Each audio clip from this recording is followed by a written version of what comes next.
And welcome yet again, everybody, to Risen Champions League right here on Academy. I am Ravishing Gravis, the most ravishing man on the internet. Yet again, I'm joined by my side by my two wonderful analysts, Mr. MLBD, Dylan Clive, of course, Manny Sanchez. How y'all doing, Dylan, first?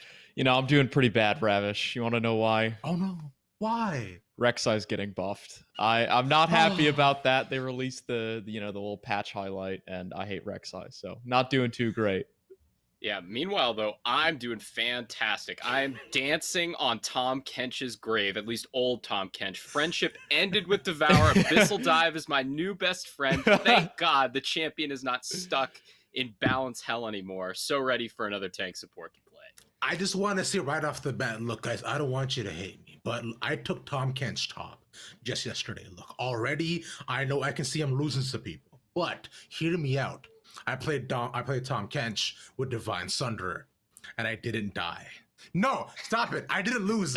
Maybe I lost, but it wasn't my fault. It was bot gap. I swear to God it was. But Wow. Moving on from all that, look, man, it's always bot gap, bro. Look, it's like I always just play just fantastically in my lane. I'm just that guy. I'm the carry. But we're not here to talk about me, right? We're here to talk about what happened previous week, and we can get into what happened this week as well. So let's take you on a little journey back with the Ravage Report right at the top of the docket. So, guys, it's been an exciting week. It's the last day of playoffs. Well, the last day before playoffs, too. A lot of teams are going to be playing, and a lot of teams did play last week as well. Starting right off with Robbie Bob's tree, because you can see this whole circle and division of suck that we have between every single one of these people. With the way these matches have gone, Wildcard Black, Maryville will be Wildcard Red, and then so on and so forth. You get it. You can read. But all that changes today with the wildcard red and black match going on today on the wildcard channel as well. So which should be really, really exciting. And finally, these two can be put to rest to see who can finally come out on top between them. Moving on from that, though, one thing between the Maryville wildcard match was that it took 47 minutes to finally complete. My God, it reminds me of the days of yore. That game used to last for so long, they were no catch-up mechanics. Actually, I want to pose a question to y'all. Yo, Dylan, what can you do in 47 minutes? Oh man, 47 minutes. That's enough time for me to maybe get into a couple lobbies of solo queue. Maybe, just maybe, if I'm lucky, I can actually start a game. Yeah, Tragedy has struck you. For me, much like Maryville's players, I'm on a collegiate team. We've lost a lot of games, and I'm pretty sure I've lost one in 47 minutes before. Proud of the ECAC, baby. So essentially, you and Maryville are the same team where you guys are both collegiate, and you guys both lose. Yeah, Perfect. We're much worse, though, but still. Yeah. Just small disclaimer, of course, but you guys do have enough in the comments, so I'm willing to like kind of subside all the differences. Don't worry about all that. Moving on from that to you, though, like you mentioned, a lot can happen here. But I do want to introduce a brand new segment for us to go into here today. It's called Who's Suffering Today? Can either of you guess who's suffering? I've got no idea, Ravish. No clue. No clue. Well, Enlighten it's us. a pretty simple answer. You want to know what the answer is? Everyone. Everyone is suffering today, forever and always. Every day we play League of Legends, it's always suffering. But mainly APA, in fact, because he got into a lobby just recently to actually play up against with 5 mid laners all on one team. What a poor guy.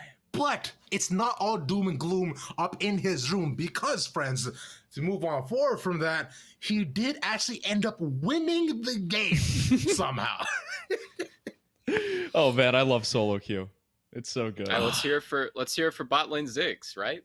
Yeah, right. Which is probably gonna get nerfed in this next patch too. So they saw how good APA was, right? Couldn't handle it, bro. They said X that right now. I don't want to deal with it. And you know what? I understand. But friends, moving on from all that today, that'll be it for the Ravage Report too, because we do have a lot to go in today. Starting off, because as you mentioned, it is the final day before playoffs. So just so y'all understand how playoffs are going to work, Manny, educate the people. Yeah. playoffs are pretty simple, guys. If you make it out as the first seed, you play a second seed. If you make it out as the second seed, you play a first seed. From there, it's just a standard single elimination best of 5 bracket to decide a champion. Like I said, there have been far more confusing formats before. Flashback to last Proving Ground split. But moving on to matchups, we got another day, another great slate of games are available. On the other 2 Risen channels, we've got games where the winner makes it out. Maryville versus 100 Thieves on Risen Esports, and AoE Randoms versus Dignitas Mirage on Risen 2 in Spanish. Other than that, there are plenty of other fire matchups streaming independently, like the Wildcard Civil War. Group D, it's also not decided yet. Technically, there's a weird scenario where EGP doesn't make it out of this group, thanks to Lena on Twitter. Not to mention Glaive, they're taking on Dare. One of these teams has to win eventually, right, guys?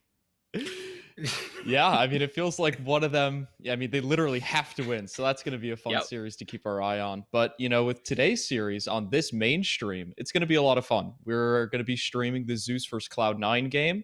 And while both teams have secured their playoff spots, this is a battle to see who's going to come out in first place versus who's going to come out in second place. And as you pointed out, Manny, it's very important to try and secure that first seed because obviously a lot of the second seeds are going to be weaker opponents. Now, that's not to say it's going to be easy. We saw in Cup that a lot of the second seeds were able to upset their opponents, but it does give you a little bit of an easier road.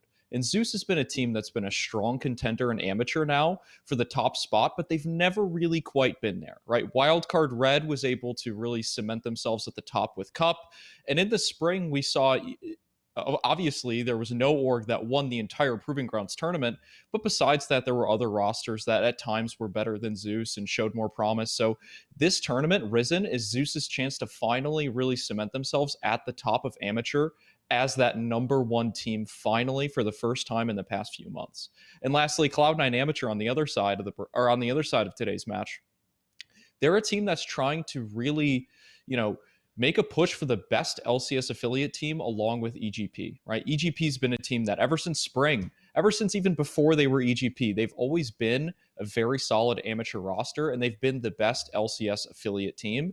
But C9 Amateur has had a very good showing in Cup. They're doing great in Risen so far. They're undefeated. And if they can keep it up against a team like Zeus and go in as a first seed, they set themselves up for a really good playoff run. And that right there is one of the biggest things like you mentioned, right? There's been a consistent narrative of, especially with the LCS org affiliated teams, like, why are they doing better? Why are they at the top of the season? They have all the resources. So of course, like if you actually have one, make it all over the top, that might finally encourage maybe a couple more of these teams to invest more so in the amateur space and maybe like take Scotty a little bit more seriously. Because like some rosters, you're thinking, how did this happen? But there's a question, of course, I ask myself every single day. And on the other end, what the side of Zeus Gaming, the Toilet Paper Cats have definitely been one of the more standout teams ever since the previous year of even Proving Grounds as well, considering just the caliber of roster that they bring. But like you mentioned, Dylan, right? They've been so close to being at the top. It always seems like they're just shy of being the best. But unfortunately, the stuck always as the bridesmaids, never the bride. So let's talk a little bit about Zeus, Manny. Yeah, so Zeus, like you guys mentioned, and I think I'm going to echo some of what Dylan said here, but like, it's such a weird spot that Zeus are in right now because everyone rates them very highly, and getting second place in a tournament, like, it's not a bad, it's not like a bad showing, but at the same time, everyone's like, we expect more from Zeus. And that's probably pretty hard to deal with because this team on paper, they should be the best non-academy team in Proving Grounds, bar none. No org is gone. Wildcard Red just swapped out their top laner, and they've got 2 former LCS players, an academy mainstay just on their top side alone, but they weren't able to get it done in Cup, which is why, to me, this series today is kind of a statement opportunity for Zeus. These 2 teams, they met in groups in Cup 2. Cloud9 came out on top 2-1. They took the first seed in the group. It actually wound up working out in Zeus's favor at the end of the day because they dodged Wildcard Red. But if this team is going to be number 1, they need to check the boxes and start taking first in the group. And I think that starts today because, if not now, when?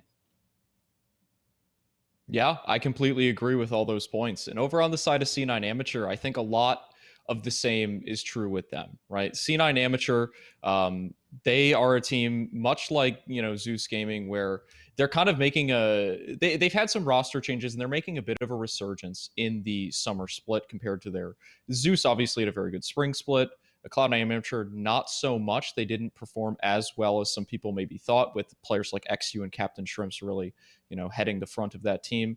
But C9 Amateur is a team that in the summer split, with their little bit of, a rebirth, they've been picking up wins off mostly individual prowess, but also with team play. Right, Wixie and XU have been playing very, very well. Wixie is somebody that actually has been topping a lot of the stats for amateur AD carries. He's sort of taking over that, almost how I saw Raheen in the spring, where he's just very, very good in lane. He's pretty much all of Cloud9's first bloods. They come in the bot lane with Breezy and Wixie.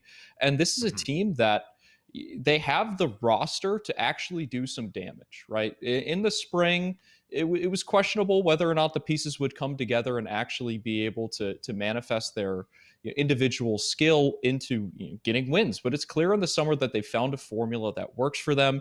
Breezy brings that veteran leadership to the team that was missing before. He came in towards the end of the spring for them. He's really solidified himself in the roster for this summer.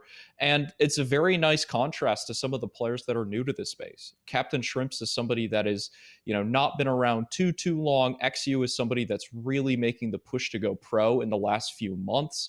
Wixie, as I already pointed out, is a player that's on the rise. He's on all of these top amateur prospects to watch. Somebody that you could definitely expect to see in academy at some point if he keeps going on this trajectory. So there's a lot of exciting things to watch for Cloud9 as they move into the playoffs. And hopefully, if they secure the first seed in this game, they're going to be able to do better in the playoffs as well. Gentlemen, I do actually want to ask you a question before we get into our overall player narratives as well. Is Maddie, going back to you a little bit, and you were talking a little bit about how Zeus is just so close to being all the way at the top. Do you find there's some X factor that they're currently missing, which is just stopping them from breaking through that barrier? It's kind of hard to tell because we're going off such a small sample size, and unfortunately, that's our job on the desk. We have takes based off what we've seen, but there's so much of the season yet to unfold, and this is a team that had pretty substantial roster changes. So I think they just need a little more time to gel as a team before they become super formidable. We said their bot lane needed to step up, and they have done that a bit so far, and I think a lot more of that's just going to come with time. Fair enough. Like you're saying, because like I always say, it is generally always bot diff in my opinion. Top side is I get to lock down for me, of course. But Dylan, going to you for a couple of seconds, based upon the C9 opinions that you had as well.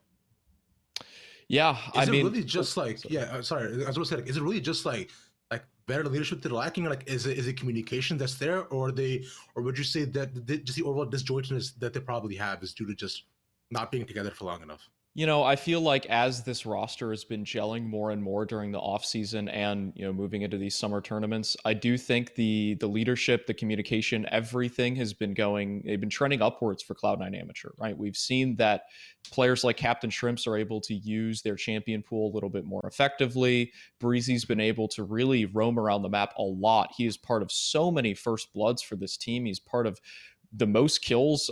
He has the highest kill percentage on the entire team at almost 80%, which means he's part of pretty much everything that happens on the map is dictated by Breezy. And that doesn't surprise me because Breezy's somebody, he's been around the academy space for a while. He's been around the amateur space for a while. He's a very, very good player. And I think things are only going up for Cloud9 Amateur. And sticking with you on this one, you were mentioning a bit about Breezy, but I want to focus on one other player, that being Captain Shrimps, being one of our players to watch for tonight's game. Yeah, Captain Shrimps is going to be my player to watch for Cloud9 Amateur in this match, and we actually have a couple clips for him, which is going to really, back up what I've been saying about this player for a long time on many desks. He is one of the most unique champion pools of any mid laner in Proving Grounds. We don't see Twisted Fate played at all anymore, pretty much. It's a lot of, champions that aren't really that style. He also has a very good Rumble mid, which in a meta where Rumble is a good jungler is very, very helpful to have. He's been playing it for months and months and months. He's good at Silas. He is Pantheon mid, which he pulled out against Zeus Gaming last time they met. Xerath mid. These are champions you do not prep for normally. You're not seeing these champions in scrims. You're not seeing them in solo queue very often. So when Captain Shrimps pulls them out and he's able to really impact the map and show his individual player skill, he's able to really take over these games for Cloud9 Amateur. Usually, so you just saw the previous clip as well. But my man was an absolute animal, laying down that CC and putting out just stupid amounts of damage throughout all of those team fights. But his opponents on the other end are quite formidable. And we talk a lot about him, Lauren. But let's get into a little bit of Pocket Rhino, man. Yeah, you said it. My player to watch this today, it's Pocket Rhino, Zeus's support. He's a player who's, for my money, the most improved player in Proving Grounds between spring and summer so far. At the end of spring split, Raheen and Rhino, they were like losing every lane, and it was clear that if the team was going to get to the next level, Rhino in particular, he needed to step up, and he's done that so far. In particular, he seems to be a lot more confident than he was last split. He's been pretty fearless when it comes to playmaking, both in and out of lane, including after this, you're going to see a pretty amazing engage he had versus I actually think it's the third clip, but versus GGA on the set. He also seems to attend the Alorum school of like weird pocket picks. He's one of the only supports in amateur right now willing to flex the Gragas to support right now.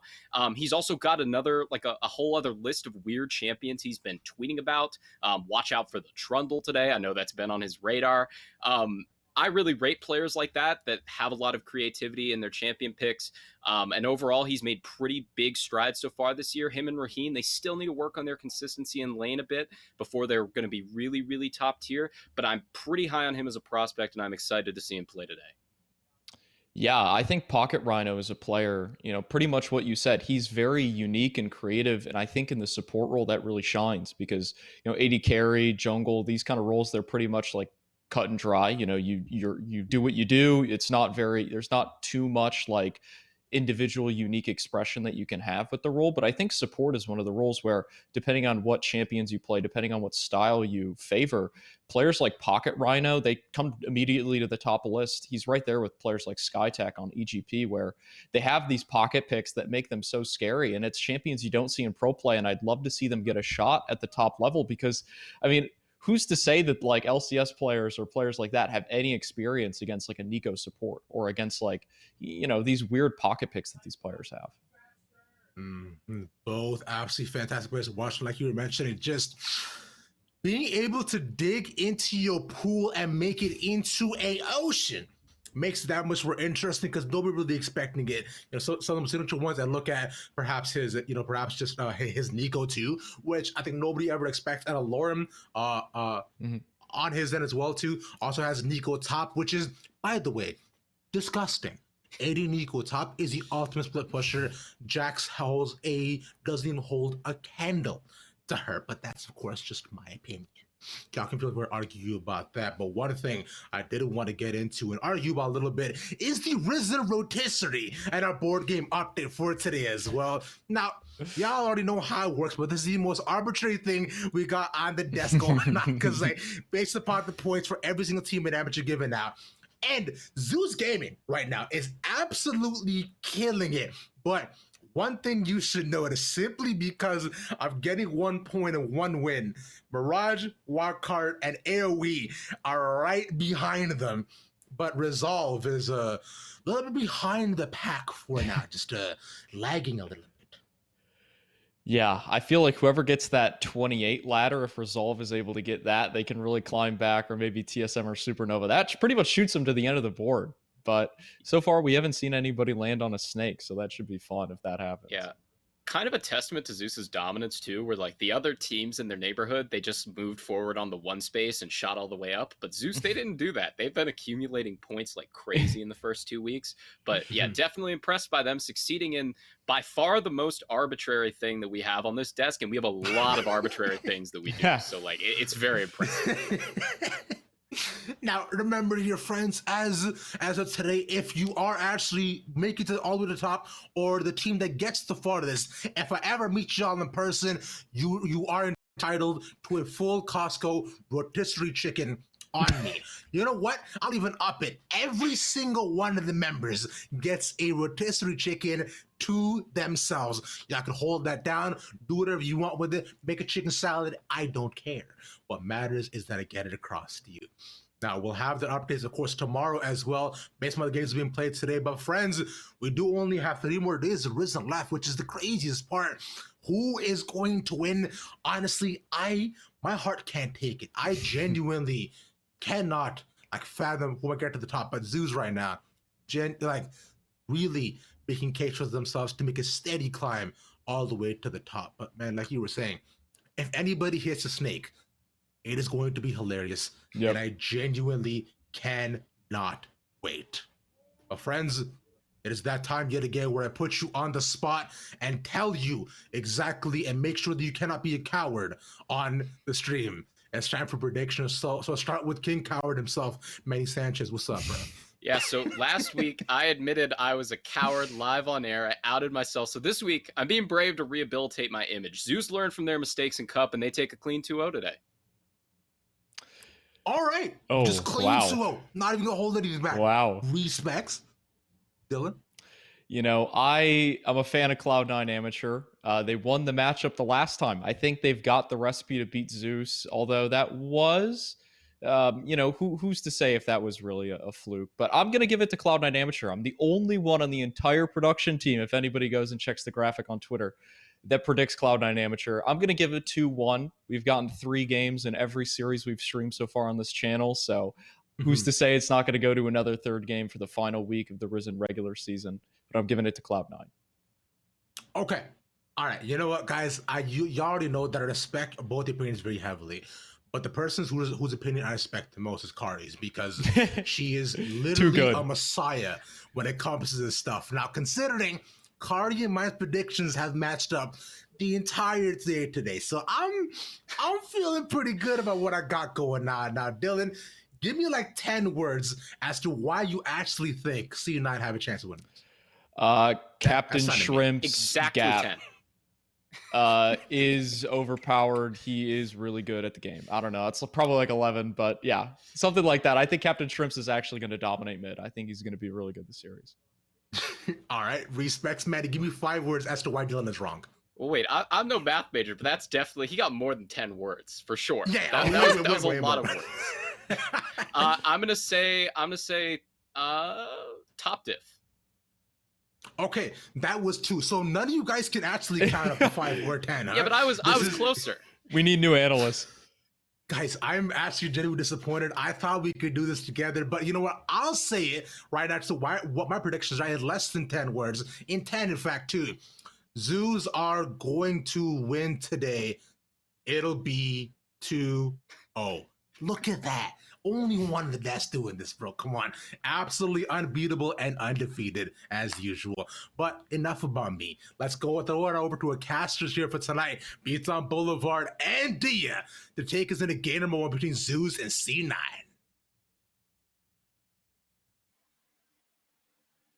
What's up, guys? Welcome to the 3rd day of the Risen Champions League. I beat down. Am so excited to witness what we have deemed the rematch of the century here. The desk spoke about it previously, but just the fact that C9 has taken down Zeus Gaming not once, but twice in 2-1 fashion with relative recency here makes this a hard-fought game for Zeus. And the most interesting thing about that to me is everyone who watches amateur in any capacity, you look at the roster on Zeus Gaming, you're like, wow, like this is a bunch of talented players. Like it is insane how skilled all of them are. And C9 Amateur, of course, they have good players, but in every matchup, I can go back and pull up some of these predictions. The vast majority of people were not voting for C9 Am to win those games. I know because I was one of those people. And the fact that C9 Am always manages to be Zeus's kryptonite is so impressive to me, but we also got to give C9 Amateur credit. Not the highest expectations for them going into this split, but Dylan already even pointed it out. They've been looking quite good in Cup, and in recent times, they've actually just improved quite a bit. So I am really excited to see what they will bring to the table today. Yeah, they're really picking up. And what I think is something that Cloud9 Amateur still needs to develop is where they want to play, of course. Because if we look at their roster, there are still a bunch of talented players, much like there are on Zeus. But I don't see a lot of people who have picked up that banner of sort of the carry potential here. We talk about Captain Shrimps, about XU, and they're really good X factors. But who's the one that's going to push that tempo in the mid game? Yeah, and we look at C9 Amateur, 2 players like Captain Shrimps is definitely one who's going to have a lot of impact this series. But you could say the same about Wixie. He's also actually a very intelligent player, very skilled, and he has when given the right tools, when played around in the way C9M like to play, he can really also be that kind of X factor, that carry factor for C9 Amateur. We saw even a VOD we were watching of one of their most recent games. Like, he was playing Kog'Maw, and the dude was insane with his team fight positioning. It was putting out insane amounts of damage. And you got to imagine with how C9M like to play, for the most part, these front to back team fight compositions, we might see something similar. Yeah, I'm curious as to whether we're going to see something like that. Kog'Maw, maybe the Kaisa that we saw in the same series locked in as well. We'll find out, though, because we're transitioning over to the draft right now. So let's see what actually ends up getting picked up for both these rosters. Zeus Gaming, though, going to be on blue side, going to have the advantage of that first pick. And this is something you and I went back and forth like all day today too, because we were talking about Griffin in particular. When we think about the junglers that he's played in recent times from the VODs we have access to, he played a lot of Udyr and Morgana when she was still kind of popular. More of these supportive junglers that can still farm very quickly and just help out the rest of the team and try to make plays. Now that those two have fallen out of favor, is that something Zoos are going to stick to? Are they going to stick to their guns? Do they still think Udyr is playable at the moment? Or are we going to see something a little different here from Griffin? He has played Rumble in the past, although Rumble Jungle is on this patch not as good as it used to be, but that could still be something they lean towards. I'll tell you what can come back this patch, as well, this round of games here at the Risen Champions League, is Mundo. We haven't seen Mundo really picked up in any substantial way, but I do really like the way that we've seen Griffin play Udyr, and if he's not going to get his hands on the Udyr, I think Mundo is one of those things that has been picked up, especially when Udyr is meta, as sort of a budget pick for him. That's fair. And another thing too is there could be some spicy options available. Could play the Hecarim, even though it's fallen so much out of favor. It was played by Resolve last week, and it actually made it look pretty decent, all things considered, how far that champion has fallen off. So I still think there are options for Griffin. I'm just really curious to see what it's actually going to be. And you see the Lee Sin ban coming through. You can't convince me otherwise, Dia. That's an XU ban. Yeah, now it is worth noting, of course, Lee Sin is technically flex, but we see it so often picked up by XU, and like, I know we keep alluding to what we've seen from these rosters in the past, but it really is the ability for XU, specifically on a Lee Sin, to isolate one member, and which is something that Lee Sin is so good at with his Dragon's Rage, but do it in a very quick way, in a way that nobody really expects. And that's the sort of X factor that I'm thinking of when I think of XU. It isn't that he's going to pull off the clutch plays in the moments where he needs to. It's that he's going to pull them off in a place where Zeus Gaming are going, what are you doing? How is it that you're separating our members right now?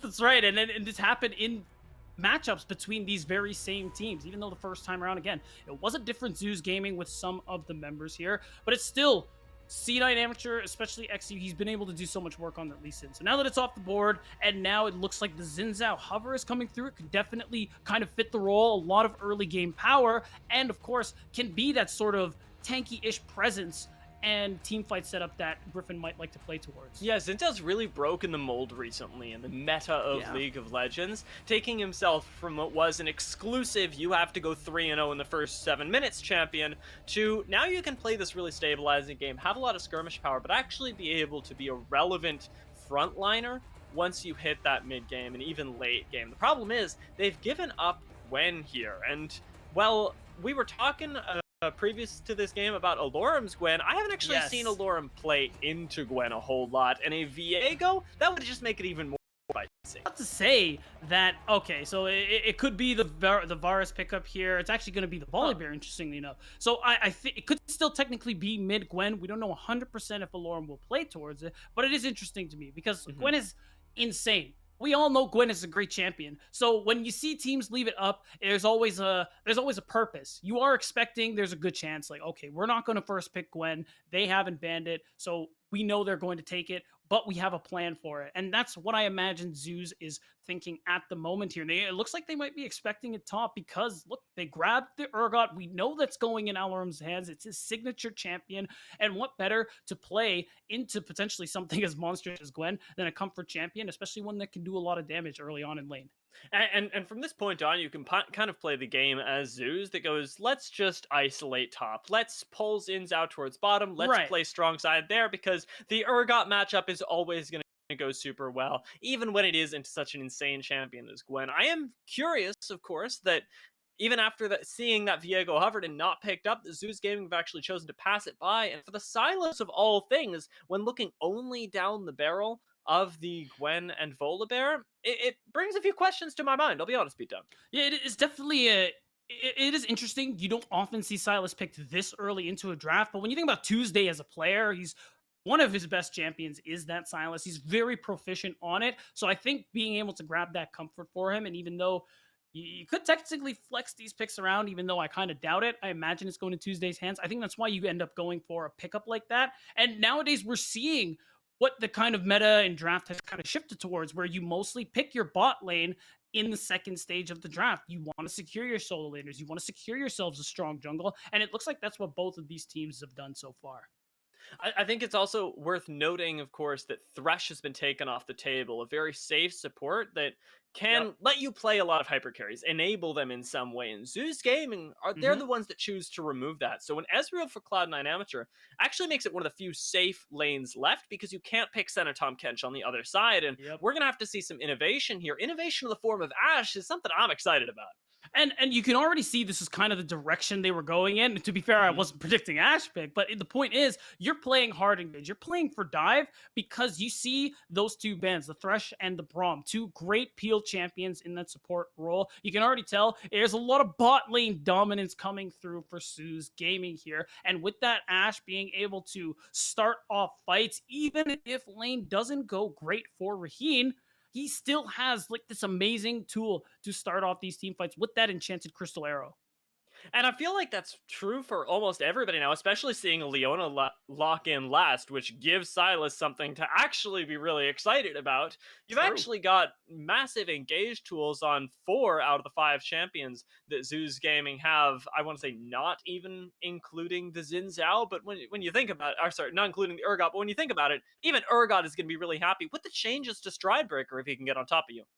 Well, luckily, because if Stride Breaker is what he's going to, the build he's going to go for, it's not so bad still because one, it's a bigger slow. Two, you have some movement of your own already if you are playing somebody like Urgot, but it could also be the Gourd Drinker for a lot of sustain. Like you were going in there like swimwear Dia. That's what they're trying to do on the side of Zeus. Like they are trying to start a party, put on their diving caps, and just jump right into C9 Amateur's back line. And that's basically what their entire comp is built to do. And because you don't have very many kiting options when you think about the composition the C90 has gotten for themselves here, you're kind of similarly playing for a dive yourself. You have Leona, of course, and you have the Volibear who is looking to make these dives under the turret.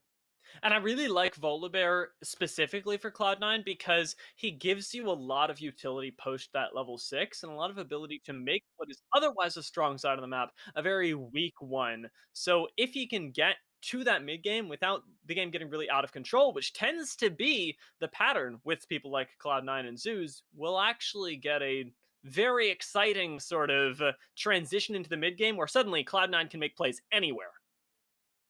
We're going to have to see. I think the early game is going to be a little bit more important here for the side of C9A, just because if you look at the composition that you gotten for yourself on Zeus, they have so much guaranteed engage as time goes on. All they really need is a pick, and because of abilities like Enchanted Crystal Arrow, you can make these picks from range here. And you have a lot of side lane pressure with somebody like Tuesday playing that Silas as well. But the big thing C9M still have going for them is you have a lot of dive on your side. You still have the Gwen, who once reaching the 2-item spike just becomes absolutely just a sickening champion. Dia. It makes me sick. Like I have one of those airplane vomit bags on standby as we speak, just for when that eventually happens. It's Gwen with Ignite as well, so we know where Speedo wants to be, and it is all up in your face. So hopefully getting a little bit of support from his jungler to be able to make that dream a reality. Whereas in the mid lane, I wanted to speak a little bit about Captain Shrimp's. itemization or selection of the Lucian, because Lucian is normally a champion that we see picked to dominate the lane, but I'm going to go out on a limb here and say that Shrimps isn't this kind of player. He's not the Lucian player that is going to ruin your life, especially when going up against Tuesday. He plays Lucian as a very sit back and just get a safe lane champ. And it's important too, because when you think about lane priority and how important it is for these early impact junglers, when you think of things like Xin Zhao, when you think of things like Volibear, having this priority so you can fight for Scuttle Crab, so you can be on the first move to make these plays for neutral objectives or for these fights in the rivers. It is still useful to have Captain Shrimps on somebody like the Lucian, but I agree with you. Is certainly in the past not someone we've seen lane dominate on a pick like this, but he's definitely... I believe in him. He still has it in him here. The thing I'm looking for is Tuesday. He is still on one of his comfort champions, so you got to imagine he's going to be able to get a lot done once you get a couple levels on him. Once you get that Kingslayer down to a disgustingly low cooldown. I think it's really cool, actually, that Tuesday has managed to make the Sylas one of his signature champions as well, because we talk about the tendencies for the two mid laners, and a lot of what Tuesday was playing previously was control mages when they were strong, and right now, the fact that he can get up in your face with the Sylas lets ganks like this happen. It's first blood, instantly, without question, going over to Zeus. It's so painful. You got to imagine, with early power junglers like the Xin Zhao, like, this is the kind of stuff that's going to happen. On transition, as soon as you get level 3, you're going to come into lane. Of course, having the push, being very aggressive, trying to get this lane shove, made it the perfect opportunity for Captain Shrimps to get ganked here. I respect the effort, though. He rolls out the Ignite, almost gets onto Tuesday, but the gank is too clean. Yeah, it's about 2 autos away, and if you've watched their VODs, you wouldn't have expected it. Griffin is not somebody who generally goes for early ganks. He loves to be able to sit back, counter gank you, but something about Zeus has changed going into this game, and I've got to imagine it is the desire to finally show Cloud9 Amateur what they're made of. And now, you can see, because of the play like that, they do have control over the bottom side of the map, and getting the first recall for Zeus bot lane too does mean... Do you see Rhino being able to move first, be able to hover mid, even though nothing really comes for it here? Because it's going to be really important for both of these supports. When you play things like Nautilus, Leona, how are you going to be able to impact these other lanes? How are you going to use your priority to be able to help mid, top, whatever the case may be here? Right now, Tuesday definitely investing a little bit in himself, using the teleport to return to his own lane. Keep it in a nice place against Captain Shrimps, who's otherwise trying to make up for a little bit of lost time by keeping the wave near himself, not put himself in that dangerous situation against Griffin, who, if you are new to tuning into the Academy stream here, Griffin on Zeus Gaming is their jungler, currently going under the name of My Dream Academy because he wants to make our lives a little difficult.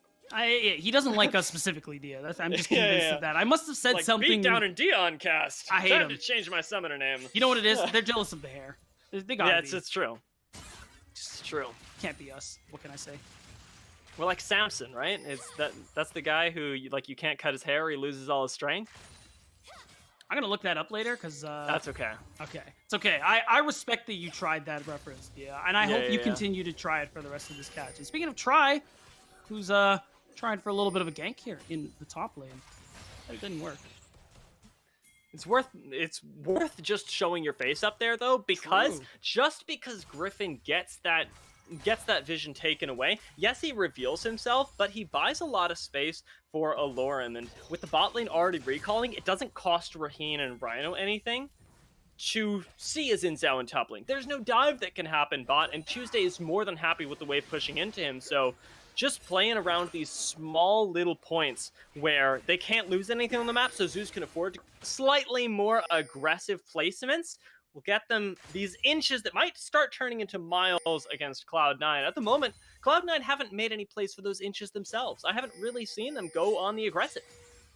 No, when we talk about how Breezy, we wanted to see Breezy do a little bit of roaming here, hasn't been able to really get out of lane and have that impact someone like Leona could have. But if you look at Rhino on the other side, he has been all over the place, Dia. He's been following Griffin as much as possible, and it helps him secure that dragon as he is guarding the river here. So far, we might have a bit of a 1v1 here top lane.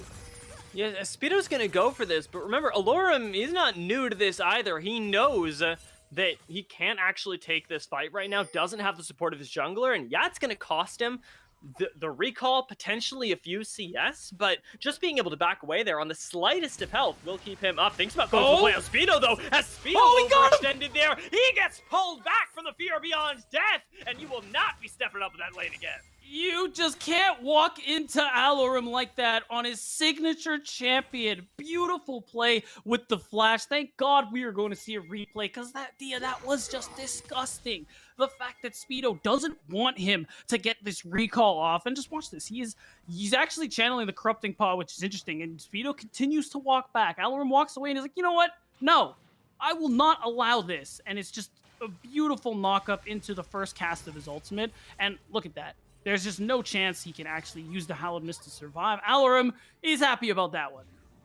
Yeah, no time to react right there. And what we talked about is maybe losing a few CS. Ends up gaining Alorum 300 gold now already. I'll say keeping up in the CS, a little bit marginally ahead, but that kill will really rocket him ahead, much like it's rocketed ahead Griffin. And now we've got a strong top side that Cloud9 have to answer in the bot lane. Yeah, really nice of the bot lane here to know they gotta run, but we're in trouble. Flash. Better cleanse, though, and Rhino should be able to get out to safety as well. Wow. The Dredge line takes him out of the tier 2. And there's no way for XU to follow them with the ultimate. Easy peasy lemon squeezy. Zoos are playing around where they know they're strong. And it's tough. That's the first time you see Captain Trims get an opportunity to move out of lane, try and make a play, but without the wave shove, he's actually losing a bit of CS in the mid lane as a result. You get deep vision up if you're Tuesday, your bot lane doesn't lose much, just a little bit of a wave. I think all things considered, that is a really great read from Raheen and Rhino. It cost them their summoners, but it's absolutely worth it. He just continues to farm, doesn't get himself a plate, but overall, even though things are rather slow, and not a lot of kills are being racked up, this looks quite good for Zeus Gaming, who are the ones still making all the correct plays across the map. And cast your mind back, of course, to when we saw Griffin just moments earlier show himself in the top lane when there's nothing to lose bot. The same isn't true here. XU loses the Rift Herald right now, and it's completely for free. Griffin got to start that up as soon as he saw the play being set up, but Zeus were ahead of the play, and they got themselves not only that small CS discrepancy in the mid lane, but now the ability to crack a turret, get even more gold off the 1,000 gold lead that they have. Now, getting first turret, getting first dragon, getting first Rift Herald, it just shows Zeus. They're kind of running the map at the moment here, Dia. You got to imagine this gold lead is going to increase quite a bit once we see an eventual play be made with that very same Rift Herald. I can already see pings coming through from Rhino, and there's a potential play being made on the bottom side of the map here. Getting plates into Raheen's pockets is definitely an option for you here, as Alorum is, wow, he is making use of that extra injection of gold. Hey, Tia? Yeah, oh, absolutely. He is smashing this top lane right now in ways that I didn't think were possible against the Gwen. And right now, our prophet, Ravishing Ravish, back on the desk is proving to be true. 10 words, 10 minutes, and it is 2-0 right there with Alorum very handily looking to make it a little bit more under the tower, making it dangerous territory for Speedo. Yeah, the Fear Beyond Death is available, so Speedo is definitely looking for a recall and going to have to TP back to lane. So no cross-map play is going to be available, but Alorum is going to be able to pick up some turret play gold. So he's already starting to snowball on this Urgot pick, which is going to make him quite a side lane threat when we get into the mid game, when we start switching up the lane assignments. But if we look across the rest of the map, not a whole lot else is taking place, really, but I think there's a play. Oh, yeah, I was going to say, you might eat your words. They have Hex Flash responded to by the flash there. There's no cleanse, and Raheen gets deleted this time around. With XU coming into the bot lane, Rhino is likely going to fall as well. Ult is available, but not even needed, as Volibear claims kill pot. I hope we see a replay of that one, because that's a tough play for Rhino to try and make, simply because even if you do land it, Breezy has the level 6, but Rhino does not. There is no depth charge available, so that was a tough play to make work to begin with. And then you add the fact, like you mentioned, there was no cleanse, so you're unfortunately giving some gold away to Wixie and Breezy, even though Breezy's the one who picked up the kill. Still, this is C9M answering back. It's a 2-0 in that singular moment, but I do want to warn you, it was almost a 2-for-1, and having nothing to do with that bot lane, Tuesday almost killed Captain Shrimps in the mid lane while this was happening, escaping on single-digit HP, and that's the level that we're at right now, is that even in the solo lanes, things are under threat, and now we're going back in. It is going to be the kill onto Captain Shrimps. Can Tuesday carry this fight now against two members all alone? The Dredge line, the Nautilus is going to come out, but here comes Griffin as well. He's to finish flashing off the fight. It's a split fight, though. Still, it's going to be Griffin securing the kill. XU running for his life. Tuesday's gonna get looking. the shield on the way out. Tuesday should have the abductive Tuesday. abscond ready here. Smite does take Volibear to safety, and the abscond going to be used to get Tuesday out as well. But that is by the skin of their teeth. Zeus Gaming winning that fight, and now being able to get that extra little bit of gold. Oh, insane play from Tuesday and a great response as well from Griffin to come to this fight. The fact that they are able to turn this into a 2-for-1 in favors of Zeus Gaming and also pick up this turret immediately accelerates Zeus Gaming. Take a look at the scoreboard. We're looking at getting close to 3,000 gold in Zeus Gaming's favor. Rhino's now level 6 and can really help with the ult. Here's the play though. From downtown to Leona gets stunned for 6 years, and Breezy can't play the game. That's going to turn into more than just a kill, because Dragon is up as well, and Zeus Gaming, they might get their second one. Leona getting stunned for 6 seconds. He's probably like, yeah, how do you like it? How does it feel to not be able to move? And that's just what I was talking about in the draft. Ashe being able to allow you to engage from long range. If you can land those arrows, Raheed can clearly do just that. And like you said, Dia, it buys Zeus another dragon. It buys them a bigger lead, and it just digs C9M deeper and deeper into this grave in game 1. It's an incredible amount of communication that we're seeing from this roster, and as we're getting an Infernal Rift as well, thank you, Observer, it's only going to get to be tougher and tougher waters, because Cloud9 Amateur, well, they've got a lot of ways to output damage. They don't have a whole lot of ways to withstand it, and Zeus Gaming, they're going to potentially get a little bit more if they can continue to play this objective game so well. Already 2 dragons. It's so big for them, and the fact that it's an Infernal Soul, picking up that next dragon will already put them in such a great spot. So now, Cloud9 Amateur, they really need to start trying to make some plays here. XU, for example, does have the flash. His Stormbreaker is also going to be available. Potential plays in the side lane have to be something you're going to go for here. You have Breezy.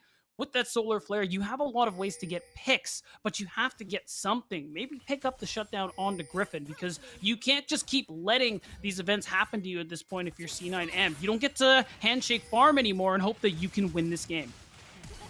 Because right now you're simply being outpaced. It looks like things are going to get even worse as well. Speedo, left all alone in this top side, is going to go down easy as you like, and that bounty's only going to increase for Griffin as hanging out around topside. Zeus Gaming, can he pick up even more gold after wiping the mid lane tower? They control the map.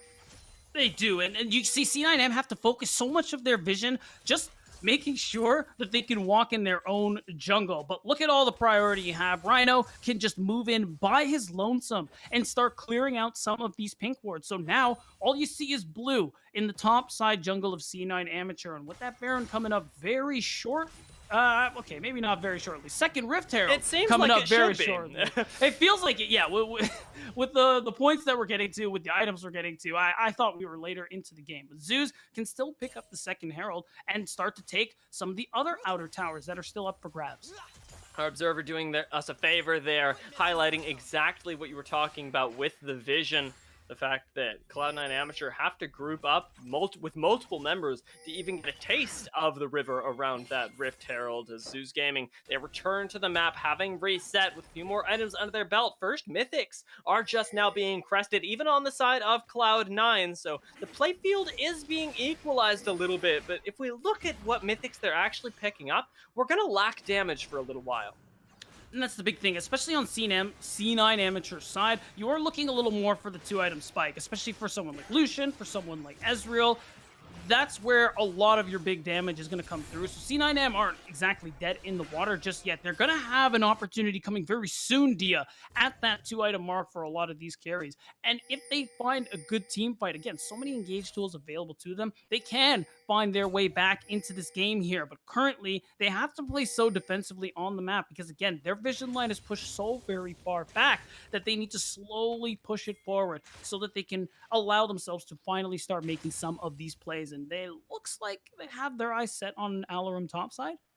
Maybe. They could very well try it, but there's something Mayhaps. deceptive around this top lane right now, and around the state of the map in general, because you look at this and you go, it's pretty even, right? We've got everybody in the same lanes right now, but there is one crucial difference, that Tuesday has teleport while Captain Shrimps has ignite. And with both of them being relegated at the top side, you can't just bring one extra bot side. You can't just bring one extra member into the top side and try and call that a gank onto Alorum, nor can you do it on the bot side and try and call it a gank onto Tuesday. You've got to bring 2 or 3 members more to answer the teleports that are going to be coming in from across the map.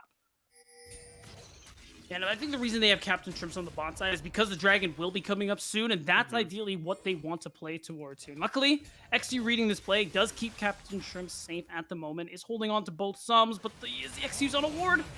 Yeah, XU likely going to fall right here. There's plenty of backup, and you've got to give this Volibear up. In from the side comes the arrow, actually big stunning arrow. Volibear into the tower, and an even bigger solar flare stalls out the play as Speedo teleports down at the same time. Multiple members of Zeus are chunked out, but nobody's dead just yet. Yeah, still a really good arrow coming through. Does mean that C9M do not get to actually try and answer back to this play here. And I like that Zeus Gaming hold on to that discipline. They back off because they know C9M have to let go of this tower no matter what. So they drop this Herald. They're going to let it continue pushing into that tier 2. And we have this third dragon coming up really soon, Dia, and it's got Zeus Gaming written all over it. This is looking like one of the most convincing games between these two squads. Cloud9 Amateur, they've had good games before. I throw my mind back to the one where they picked the Pantheon mid, and that was really nice against Zeus. But this is so much less of a, well, we just found a few cheesy plays and managed to take this over, than it is a, we're playing this map in a much more controlled way than you. And that's the edge that Zeus thought they had coming into the day. We had the chance to talk to Rhino before we actually got the games started, and he himself was saying that so often before, Zeus have felt like they're outplaying themselves with their own decision making. They're letting Cloud9 dictate to them where they should be. Right now, Zeus are playing their own game, and dang, it looks good. This is what we wanted from them all this time, especially when you look at just these matchups historically, and how Zeus, wait, I might have to pause that, Alarum or Speedo's in trouble? No? Thinking about He it. gets away? Looks like everybody who's trapped in here with who is the question. I don't know. Speedo, trapped in his own base by Griffin, is certainly going to be giving up that tier 2. A little bit of extra gold on this patch as well, so That's only true. exacerbating the problem that Cloud9 are already facing. And it's that list is growing more and more, Dia, because well, let's just go down the tally. 7,000 gold spread across quite a handful of carries. The exception of Wixie being in the lead over Raheen, of course. Zeus have 3 dragons building up to an Infernal Soul. It's pretty nice. There's a lot going for them at the moment here. C9M, they're going to need to make some plays happen, and they're going to need them to happen a couple minutes ago. Everybody topside for Zeus Gaming have at least a 2,000 gold lead on their counterpart. Insane. And like, it just makes the map so unplayable for wherever those 3 members are. If you group up Tuesday, Griffin, and Alorum, it's an unbeatable trio. And remember, of course, that the whole point of picking the Ashe early game is that she doesn't even need to be there. You can start off plays for the rest of your very, very fed topside and be happy pushing down mid, getting strong yourself. As we haven't even actually seen a team fight where Raheen is integral because he's playing wave control the entire game. You say that, but remember, those 2 really long-range ultimates getting true. the stuns. So even though Raheen has been controlling the wave, even he has been able to have some sort of an impact here. But right now, C9M are very heavily impacted by the fact that they can't really move past where their tier 2 towers should be, because now you just have all these waves being pushed in by Zeus Gaming, and you have to split yourselves up for C9M to answer them, to try and save some of these turrets, but in doing so, you leave one area weak, and Zeus are on the move. See if the fight ends up going down here. I think Cloud9 Amateur have sniffed this one out, so Zoos are going to be able to back off, but in doing so are illustrating exactly the kind of control that we were praising about them minutes ago. It's 20 minutes into the game, Baron has just spawned, there's a 7,000 gold lead for Zoos. They don't need to make a fight happen. They just have to choke Cloud9 Amateur out of any vision surrounding the Purple Worm. Honestly, they're lucky they managed to hold on to that ward that's in the top tribe bush. But at the moment, Zeus Gaming aren't going to actually make a play for the Baron here. So this reset will give C9 Amateur an opportunity to kind of breathe a little bit. You can see them moving in the top side, trying to clear whatever vision they can, finally establish their own vision line here so that they can at least know if Zeus tries to sneak a Baron and make sure that that won't happen without a fight. But at the moment here... sorry? I said, who gets the Krug? Alorm gets the Krug. Oh, Dia. I don't know how to tell you this, but that's a Grump. Oh my god, Grump. Holy moly. It's okay, you're not a jungler. I can know 156 champions' abilities, get the name of the Grump wrong, and all of a sudden, that's it, I'm toast. I'm tilted Get him, the entire Twitch night. chat. Yeah, there we go. Sick, boy. It's okay, Dia. It's okay, Dia. Yeah. We'll recover from it eventually. For right now, the fact remains that the majority of what we've said today, it still holds true. And Zeus is still very much in control right now, and especially with those resets having come through that did give Cloud9 a little bit of a breather, Zeus have managed to get even more items with that as well, and Alorm has finally gotten his teleport up. I think in the next few minutes, this is going to be a Baron play, because this doesn't look like Wildcard versus Maryville to me.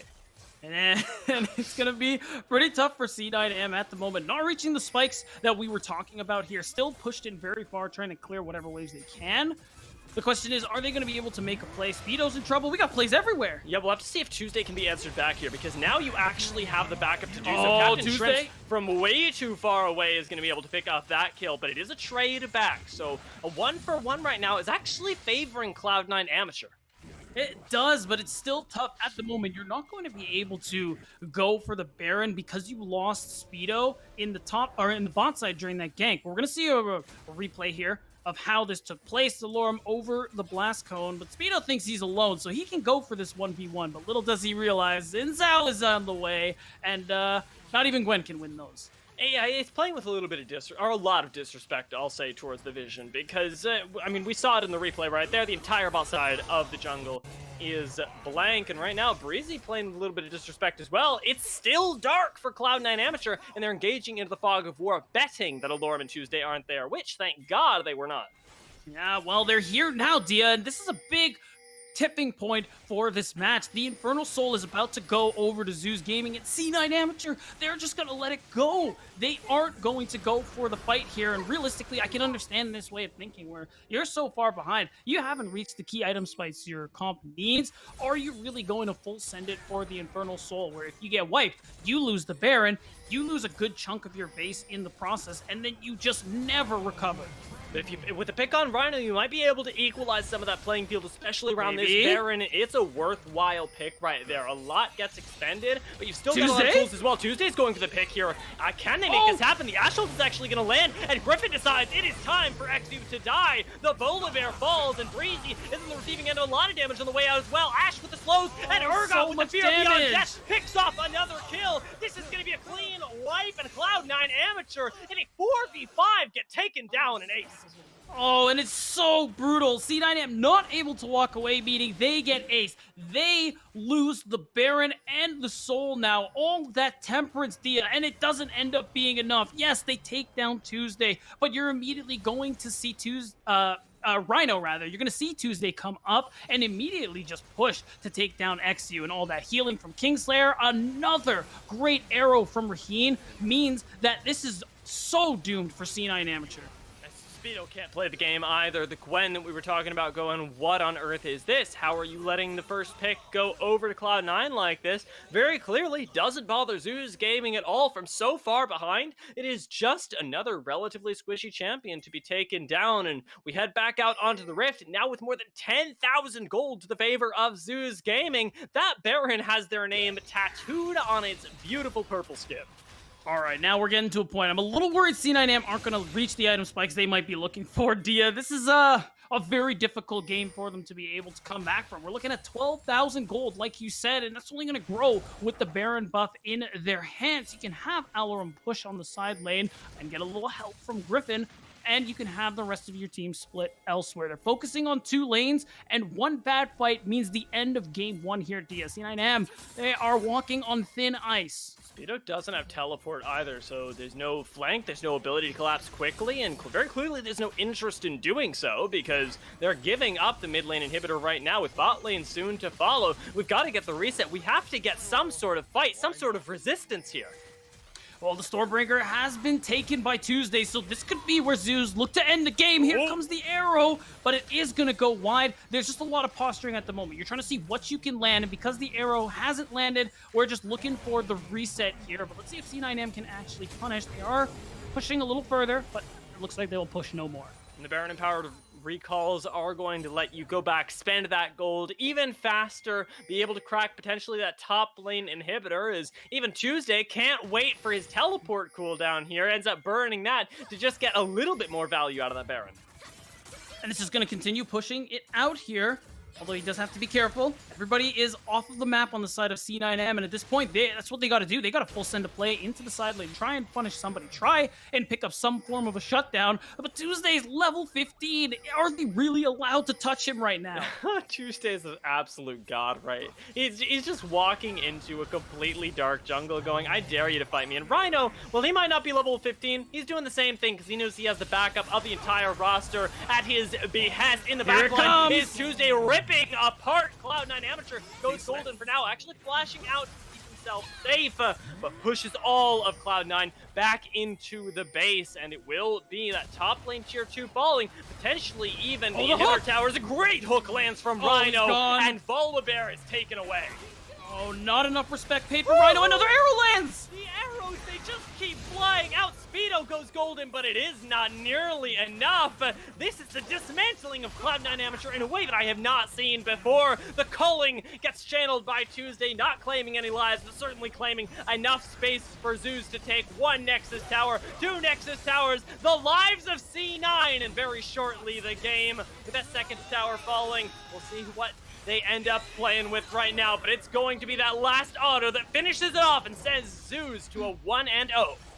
Dia, this is the Zeus gaming that we wanted to see. This is the potential that we know that they can live up to, playing so very decisively, start to finish, not outplaying themselves, like Rhino says they so very much do not have to do. So now this is what they're capable of when they play together properly. The fact that they played the map so very well, they had just a little bit more early strength, and more than anything else, they did a really good job of using some of the lane priority they got for themselves. You think about the early kill, or the early play made on the bottom side of the map, and the fact that Rhino was allowed to leave lane first pretty much the entire time. Breezy was always playing catch up, and that meant there was so many plays for Rhino to make across the map. And you think the same thing with Tuesday. Getting the better of Shrimps in the mid lane with a little help from Griffin also made this so crucial, because there was no question that C9M couldn't think to touch these neutral objectives even so early as like 9 minutes in the game. And that was such a crucial adaptation from Griffin as well, because we were talking about the early play in the bot lane, but the early play in the mid lane caught all of us off guard there. And from losing mid pressure to losing mid tower first, it really does snowball very quickly. And you couldn't contest things like dragons or even bot and top plays because you never had the push as Captain Shrimps, one of the 2 members that Cloud9 have leaned on to be that X factor, to be that little bit of cheekiness in games that gets them ahead.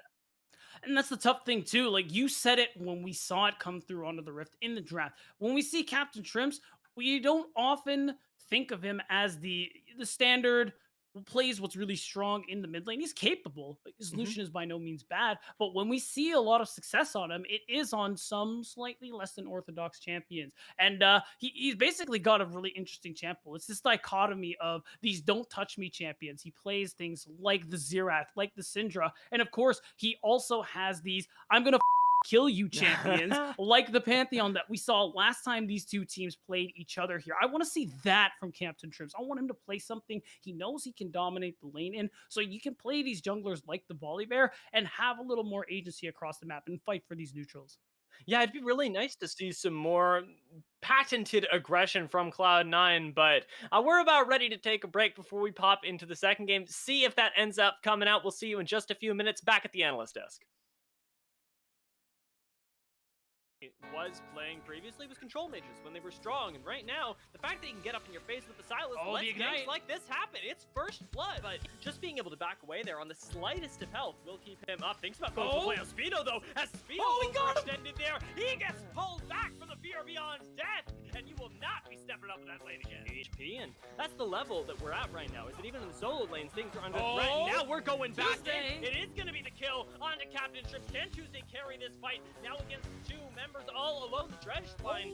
Sorry, the Nautilus is going to come out, but here comes Griffin as well. He's flashing off the fight. It's a split fight though. Still, and it doesn't end up being enough. Yes, they take down Tuesday, but you're immediately going to see Rhino rather. You're going to see Tuesday come up and immediately just push to take down XU, and all that healing from Kingslayer. Another great arrow from Raheem means that this is so doomed for C9 Amateur.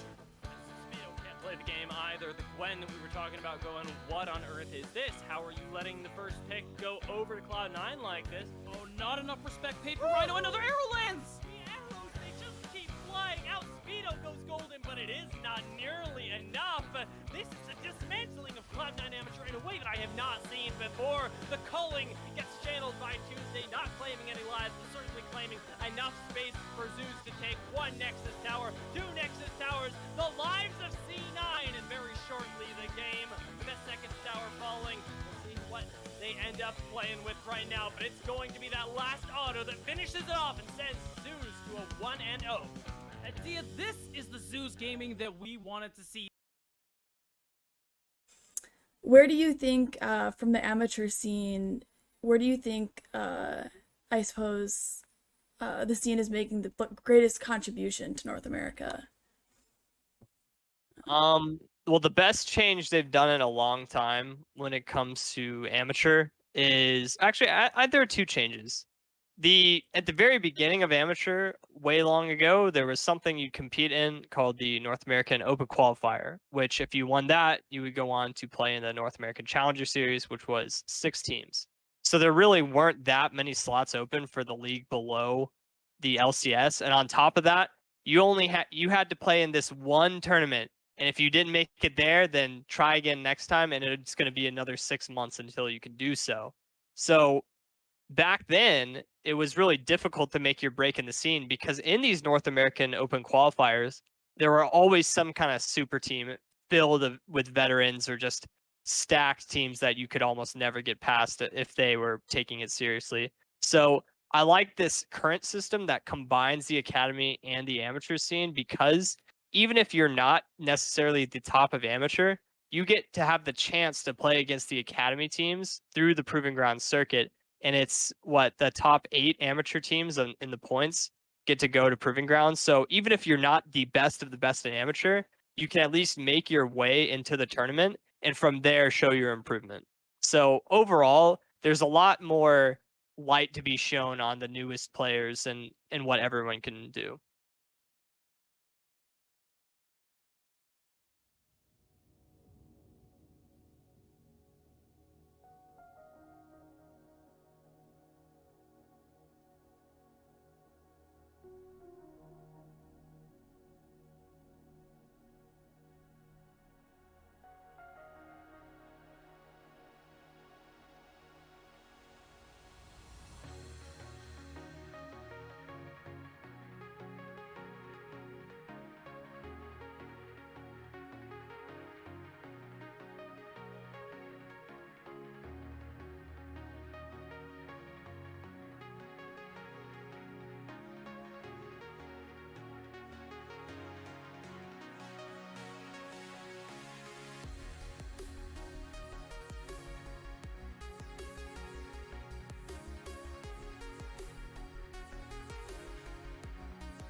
Welcome back, ladies and gentlemen, to Risen Champs and the Endless NASCAR shown here by MLBD.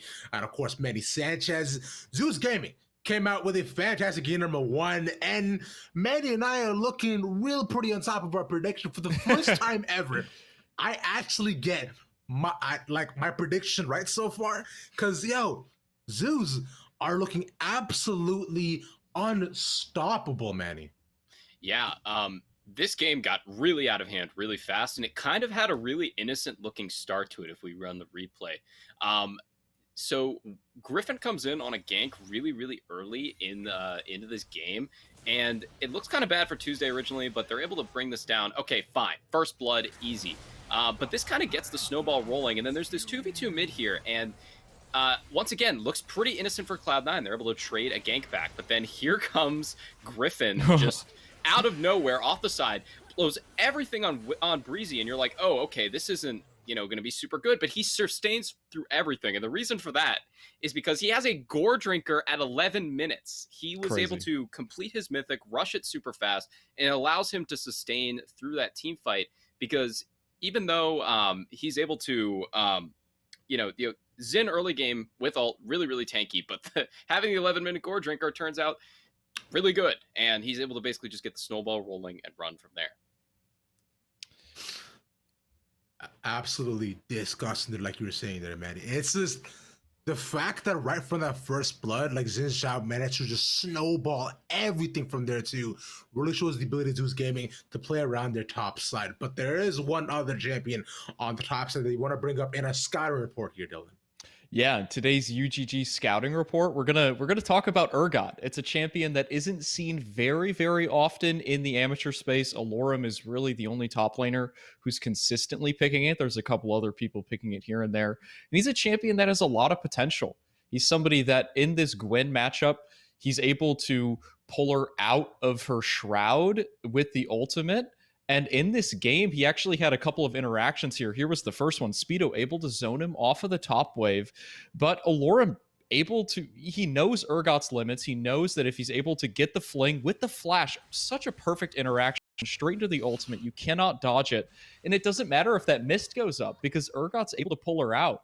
And I'd love to see champions like this, and we highlighted it in the pregame discussion. Alorum is somebody, a top laner in this league, who's willing to play anything to get that advantage in the top side. You'll see Zeus often holding counterpick for him, and he's got all of these champions that are usually banned. The Urgot slipped through, and it was so much fun to watch. Bro, just the interaction on its own and continue on to how he continued to dominate the lane was beautiful. So much so that you even saw later on in the interactions that Gwen actually refused to walk up to the wave for the pure amount of fear that had been placed inside of her that Alorum was in one of those bushes.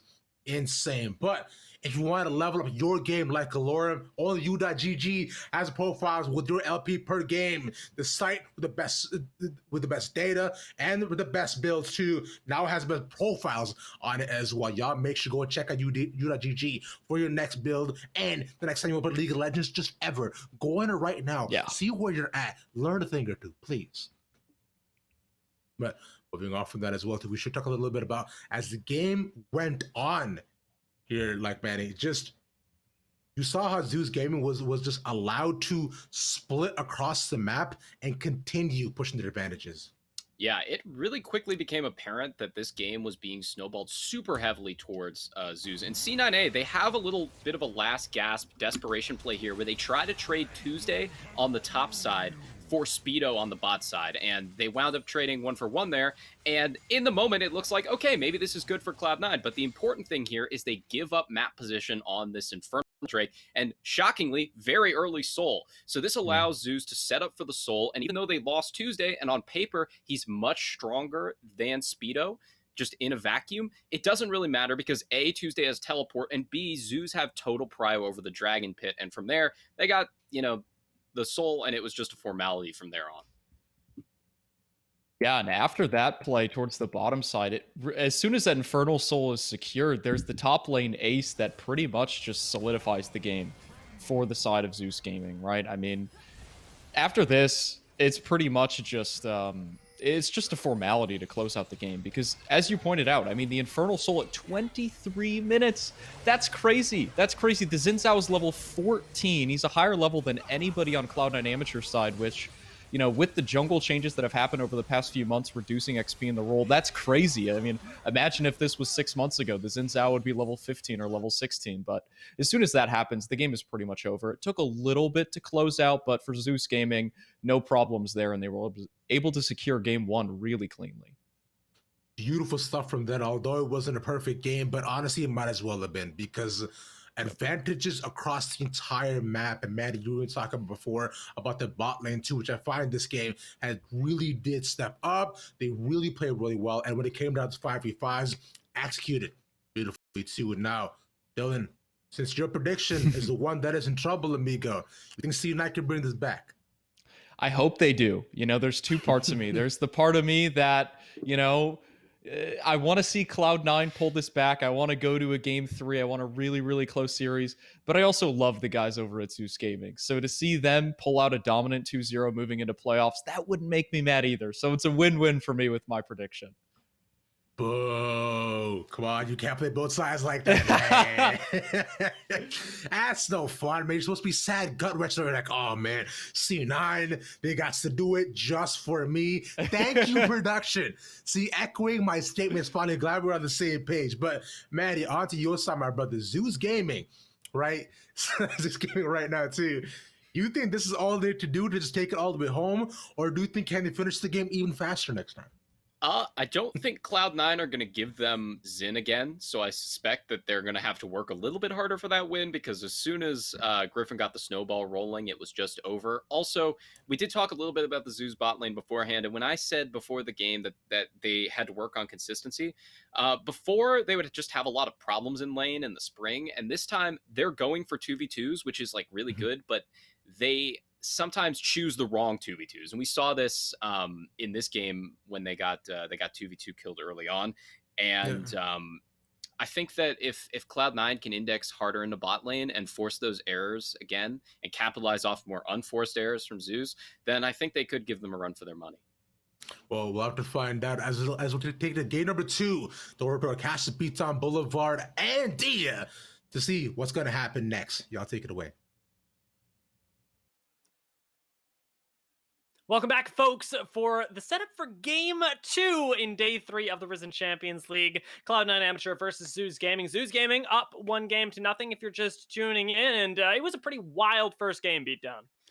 Yeah, wild is a good way to put it. I think Manny was the one who put it very well. The game got very hectic very quickly for C9 Amateur as Zeus Gaming took over very early, and they pretty much held on and never let go for the rest of the game. And I'm also going to quote Manny one more time in that point he brought up towards the end of what C9M needs to do, and that's play towards your bottom lane. You're absolutely correct. When you have a player like Wixie, when you consider all the jungle attention that Zeus gave to the bottom side of the map, and the fact that Wixie still managed to farm well, keep a CS lead all game long, kind of shows me like, hey, why don't we give this guy some attention? Why don't we give this guy a little love?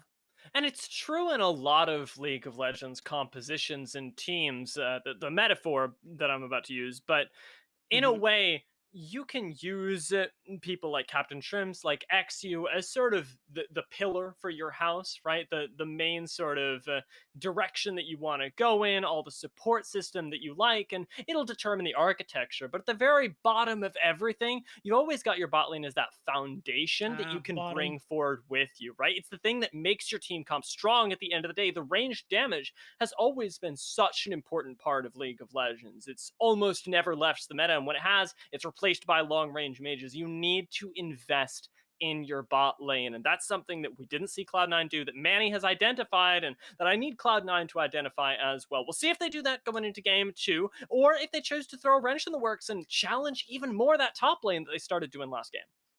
Yeah, I think for one thing, if that is on the docket here for C9M, you got to ban the Urgot. I think that is enough trauma, enough fear for one series of games. So that's what I'm looking for if Top Kingdom is what they're trying to play towards. But I agree, playing towards bot side is going to be a big thing here. Wixie, very consistent, solid player. Like, he can carry the team. Just let him do it. And then we talked about it towards the end of the last game as well. Captain Shrimps, what kind of picks will we see him on? Utilize his I guess less than conventional champion pool, all things considered, in this current metagame.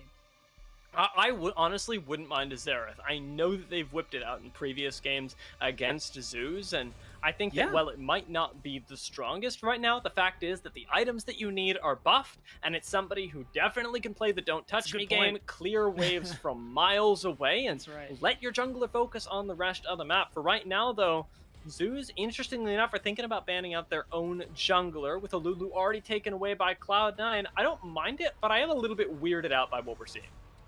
So the Xin Zhao is really strong. You don't want to give that one away to Cloud9 Amateur. So that's it. That's why Zoos aren't looking to really allow that one to go through. Lulu makes a lot of sense. Enchanters are great right now. The only reason people, some may not know, is because they barely make it through the draft more often than not. It's Lulu, Karma, you're either looking to handshake or both are banned away. And if Zeus Gaming don't actually ban it, we might see Cloud9 grab it for themselves. Okay, you know what?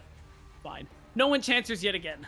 Yeah, it makes sense. It's the logical pick here because they're so ridiculously powerful right now. It leaves the Gwen up, but I don't even know if you pick Gwen after last game because you already know the disgusting things that Alorum can do if given time.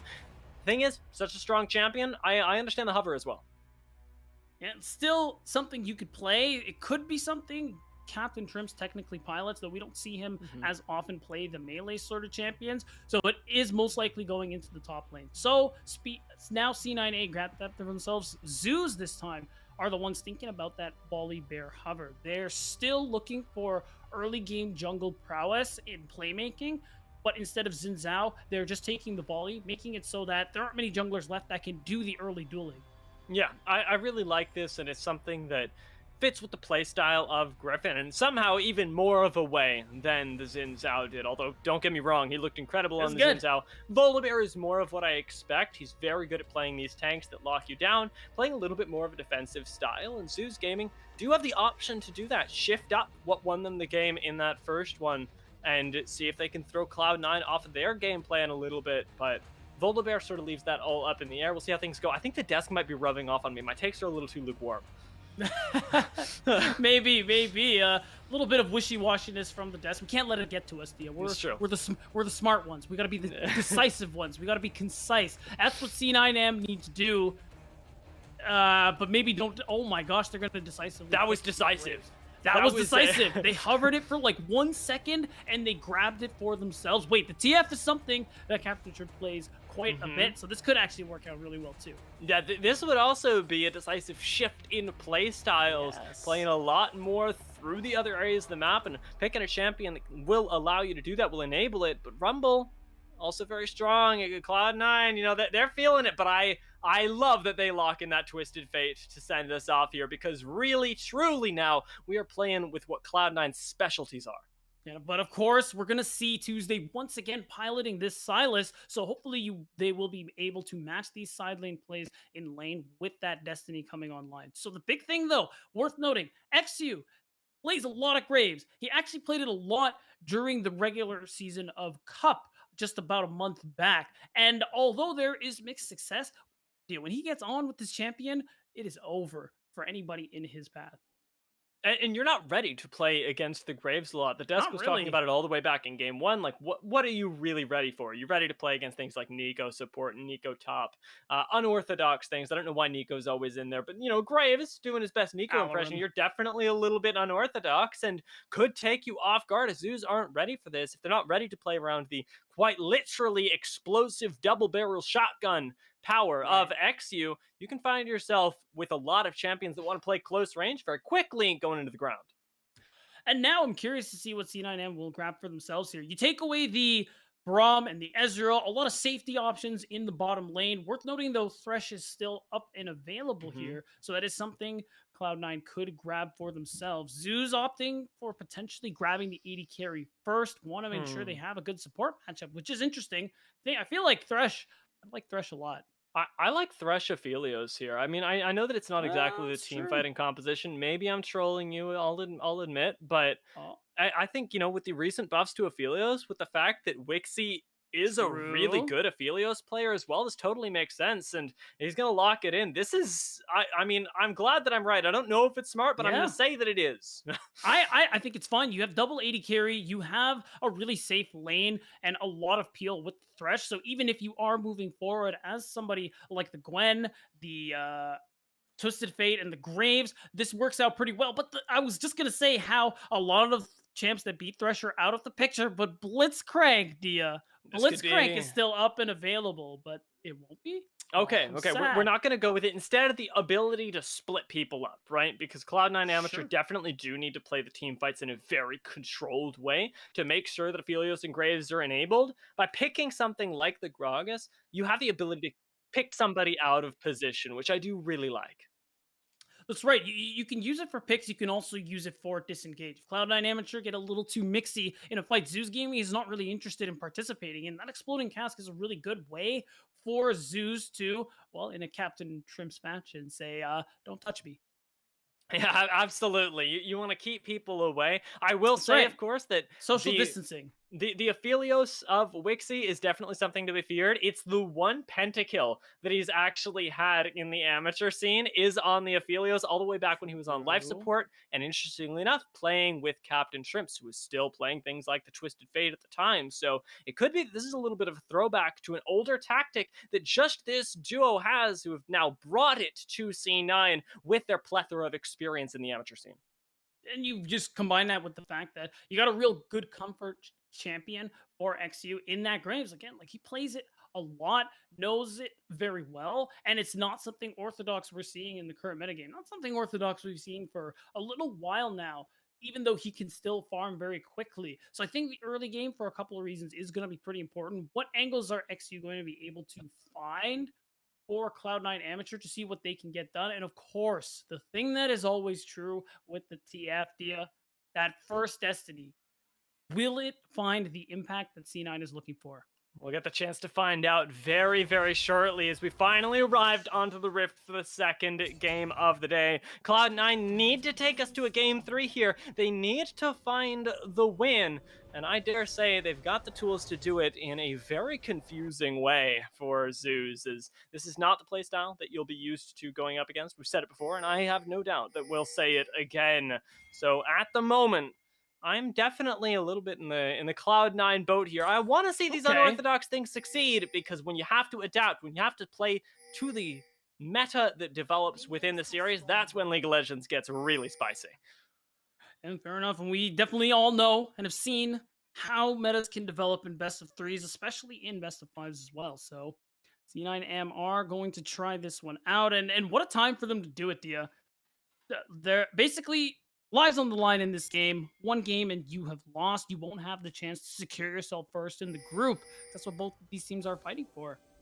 Yeah, now it's worth noting, of course, that this is also a really good time to see if you can take games off people with strats like this, with even a little bit of early brush cheese, because you're going into playoffs right after this. It's guaranteed for both Cloud9 Amateur and Zeus, so they want to beat each other. Make no mistake, these teams do not want to give up. In the case of Cloud9, the perfect record. In the case of Zeus Gaming, another loss. But you've also got to play with that sort of foresight as well, knowing this is probably the best practice that we're going to get within this group to be able to whip out these very strange picks and see if we can take down top teams. So far, we have both junglers starting on opposite clears, so they are going to be pathing away for each other for the meantime. And unless we see any irregular pathing, probably not going to be any scuffles for that Scuttle Crab. But my eyes personally are on the mid lane for two reasons. One, Tuesday, once again, is playing the Silas, and he had a banger game 1 on. And now Captain Trimps is playing a champ he's a lot more comfortable with in the Twisted Fate. One you don't see a lot, I mean, in North America as a whole, but one who can have an insane impact on the map. And it really is all about this timer, right? Moving us towards that level 6. And as the levels actually improve, we'll see the roster as a whole do so, as Cloud9 Amateur. They take a pretty devastating trade for Zeus early on, which is not something you're expecting when you see the Aphelios and Thresh. That's right, and honestly, both Breezy and Wixie playing really well right now, finding these angles just to get whatever poke they can, and because of that, they have control of the lane at the moment, and it times really well with this bottom Scuttle Crab coming through. And even more so, it does give Breezy this opportunity to move first off of reset if he really wants to. He's already getting the first move with XU at the moment, clearing out some vision in the bottom side jungle, and just making sure that he can secure this first Scuttle Crab. And the more that you can control this bot side, the safer you're going to be, because this comp does still fear a Volibear. Things like the Twisted Fate, the Aphelios Thresh, and I'm not going to extend it to the Gwen, but we'll leave it at the Aphelios Thresh and Twisted Fate. Don't like being doped by a Volibear here, so the more you can keep him down, the better. And keeping him down, ZZ is denying him Scuttle Crabs in the early game. Griffin gonna have to back away, and a wise use of the teleport to get back into lane. Really nice of Speedo to be able to make sure that he can TP to that ward and ensure XU can double crab Griffin. But now XU might be looking for a play at the moment here. Definitely trying to keep his top laner safe, because that teleport did get him something, but it did put Speedo in a bad position as well. So gonna hang around for a little while, make sure that his Gwen isn't going to be ganked by the likes of Griffin, who we know with our sort of third vision has already reset. Maybe looking for a dive onto Alorum as well, juggling the tower aggro as best as they can. Good flip back Speedo, not going to go down to the tower there, as XU was actually juggling the aggro. And great play from Cloud9 Amateur to this time get themselves off on the right foot. Really nice dive, immediate double crab into a kill means this is the early game action we wanted to see from C9 Amateur. XU starting getting everything he wants. Double crab and a kill is a jungler's dream in the early game, Dia. So now he can reset, get himself back on the map, and continue farming. Dia, he already bought the Noon Quiver. Already, so much AD given to this Graves. That's off one play. I am already scared, beat down. Somebody save me from this Graves who's going to haunt my nightmares, because when he does get ahead, things do really get problematic. But right now, going to be able to go back out on the map, get himself a little bit more of that farm, and start pathing down towards the dragon that we do have to keep our eyes on, as objective control was something Zeus Gaming did really well and hasn't actually been taken away from them in this game just yet. We're going to see a replay of this dive, clean as it was, immediately taking the aggro as XU because he has more HP. And at this point, Alorum doesn't bother flashing because he knows he's done for here. Because XU's taking turret aggro, it's just easy for Speedo to be able to walk away from this one. And that's why it's such a great start here. It's why you can see Speedo having a little more control on the top side of the map because of what's been done to Alorum. And I think they've just spotted Griffin topside as well. Yeah, that ping will confirm it. So having even more control over the map are Cloud9 Amateur. And if you take the nameplates off, honestly, Beatdown, I'm telling you it's the other way around, because we saw the level 1 gank into that first dragon really go the way of Zeus Gaming last time. And it's the exact same script, but just on the other side. Blue side is crazy, man. Yeah, blue side really strong right now, clearly, as we see the first Drake picked up for XU. That's right. All the vision that they have done such a good job of placing on the side of Cloud9 Amateur is affording them all these first moves, all these sneaks, and because this has been taken, they don't have to trade for Rift Herald. They can make a play for that as well if they want to, GX. For the most part, Captain Shrimps has been doing really well in this mid lane matchup so far, and of course, Wixie and Breezy are doing well too. They could make a play, they could get the push and rotate and get first move, but it's looking like with XU nearby, you might want to make a play. Lantern's up. 4 members in this bot side, but a teleport might answer it back. Rhino's going to go down and equalize the numbers as right in comes Tuesday, trying to take down XU with the flash forward. Manages to finish up the kill. Tuesday might go down as well. Picks up 1 with the collateral damage, but it's going to just feed a 3rd kill over to the likes of Cloud9 Amateur. And holy moly, the shoe is really on the other foot here. What a beautiful play from Cloud9 Amateur in this early game. It's just so clean. And the fact that they get all of these kills, now they're the ones solidifying themselves in this early game, Thea. It's just so easy for them to do so. Speedo, he's at least feeling good, even though he's not doing so well in the CS department. He can be happy. His team is winning all across the map. And that's going to make it easy for this Rift Herald play. And it looks like that could be what we're seeing. Wixie and Breezy might be walking up to the top side. We're going to see this replay. This is almost doomed from the beginning, and I'm even surprised that Zeus managed to take this fight in any sort of fashion, answering back, because all of the backup was there for Cloud9 Amateur, and XU actually plays like a monster here.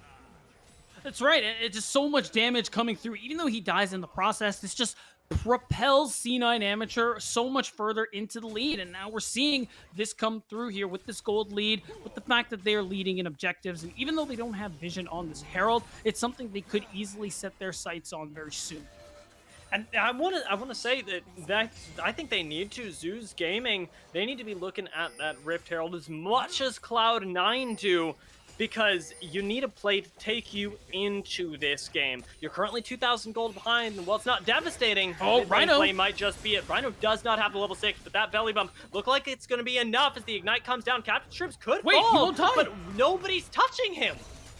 Oh no, hoping that the Ignite might take him down, maybe not wanting to risk the dive without a wave. Either way, Captain Shrimps lives to tell that tale, and that was such a nice roam from Rhino as well. It will still allow some priority over this Rift Herald pit, but overall, you're really hoping for that kill if you are C9 Amateur. And with the teleport right back to lane, with the Destiny coming off of cooldown, now picking up that Rift Herald for Zeus isn't so simple. They're going to have to let that one go too.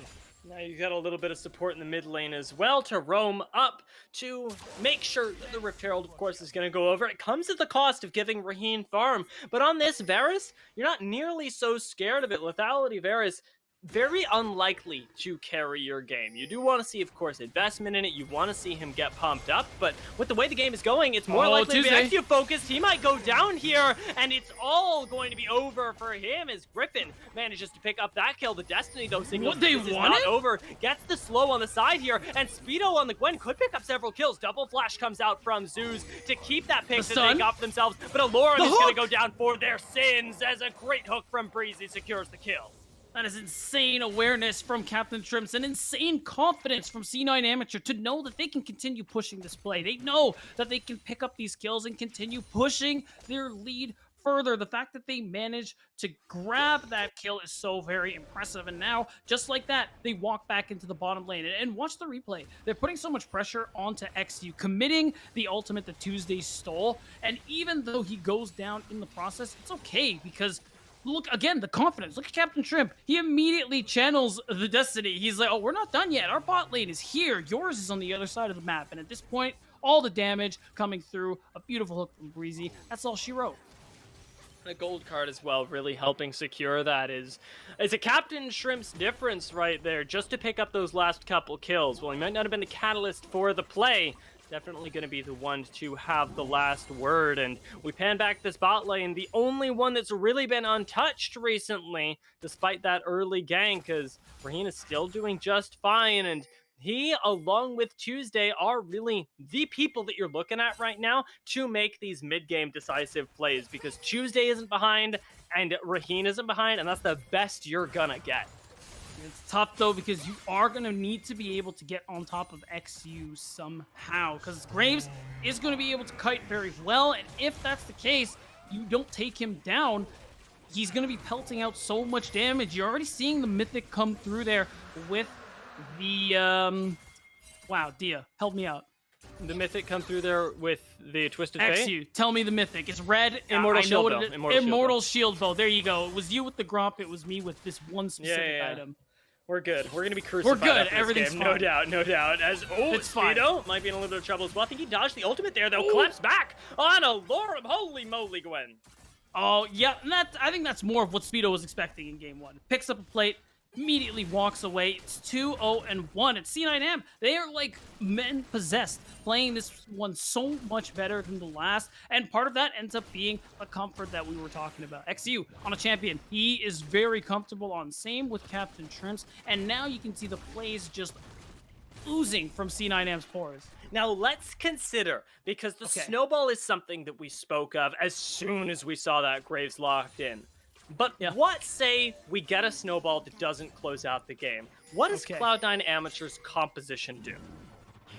Well, it is essentially about team fighting. You have these super strong double 80 carry composition here with the Cephalios, with this Graves. So all you need to do is try and find a hook on the breeze, start off these fights, and whoever's on the receiving end of this gets absolutely decimated, blown up. They don't exist anymore. Exhibit A.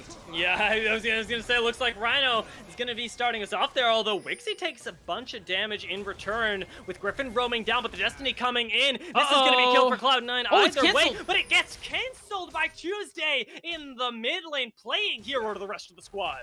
That is super crucial. If not, Griffin dies if Tuesday doesn't cancel that ultimate. So that comes in really clutch, since everybody just gets to walk away from this one. Everybody gets to shake hands and just move on with their day. But overall, C9M, they're still pushing the pace. They're still making plays all across the map, left, right, and center, top, mid, and bottom. And if you're Zeus Gaming, it's good that they are trying to answer, trying to make some plays for themselves. Alarim actually is looking to get some early damage here, but I don't know if he's looking for the full 1v1.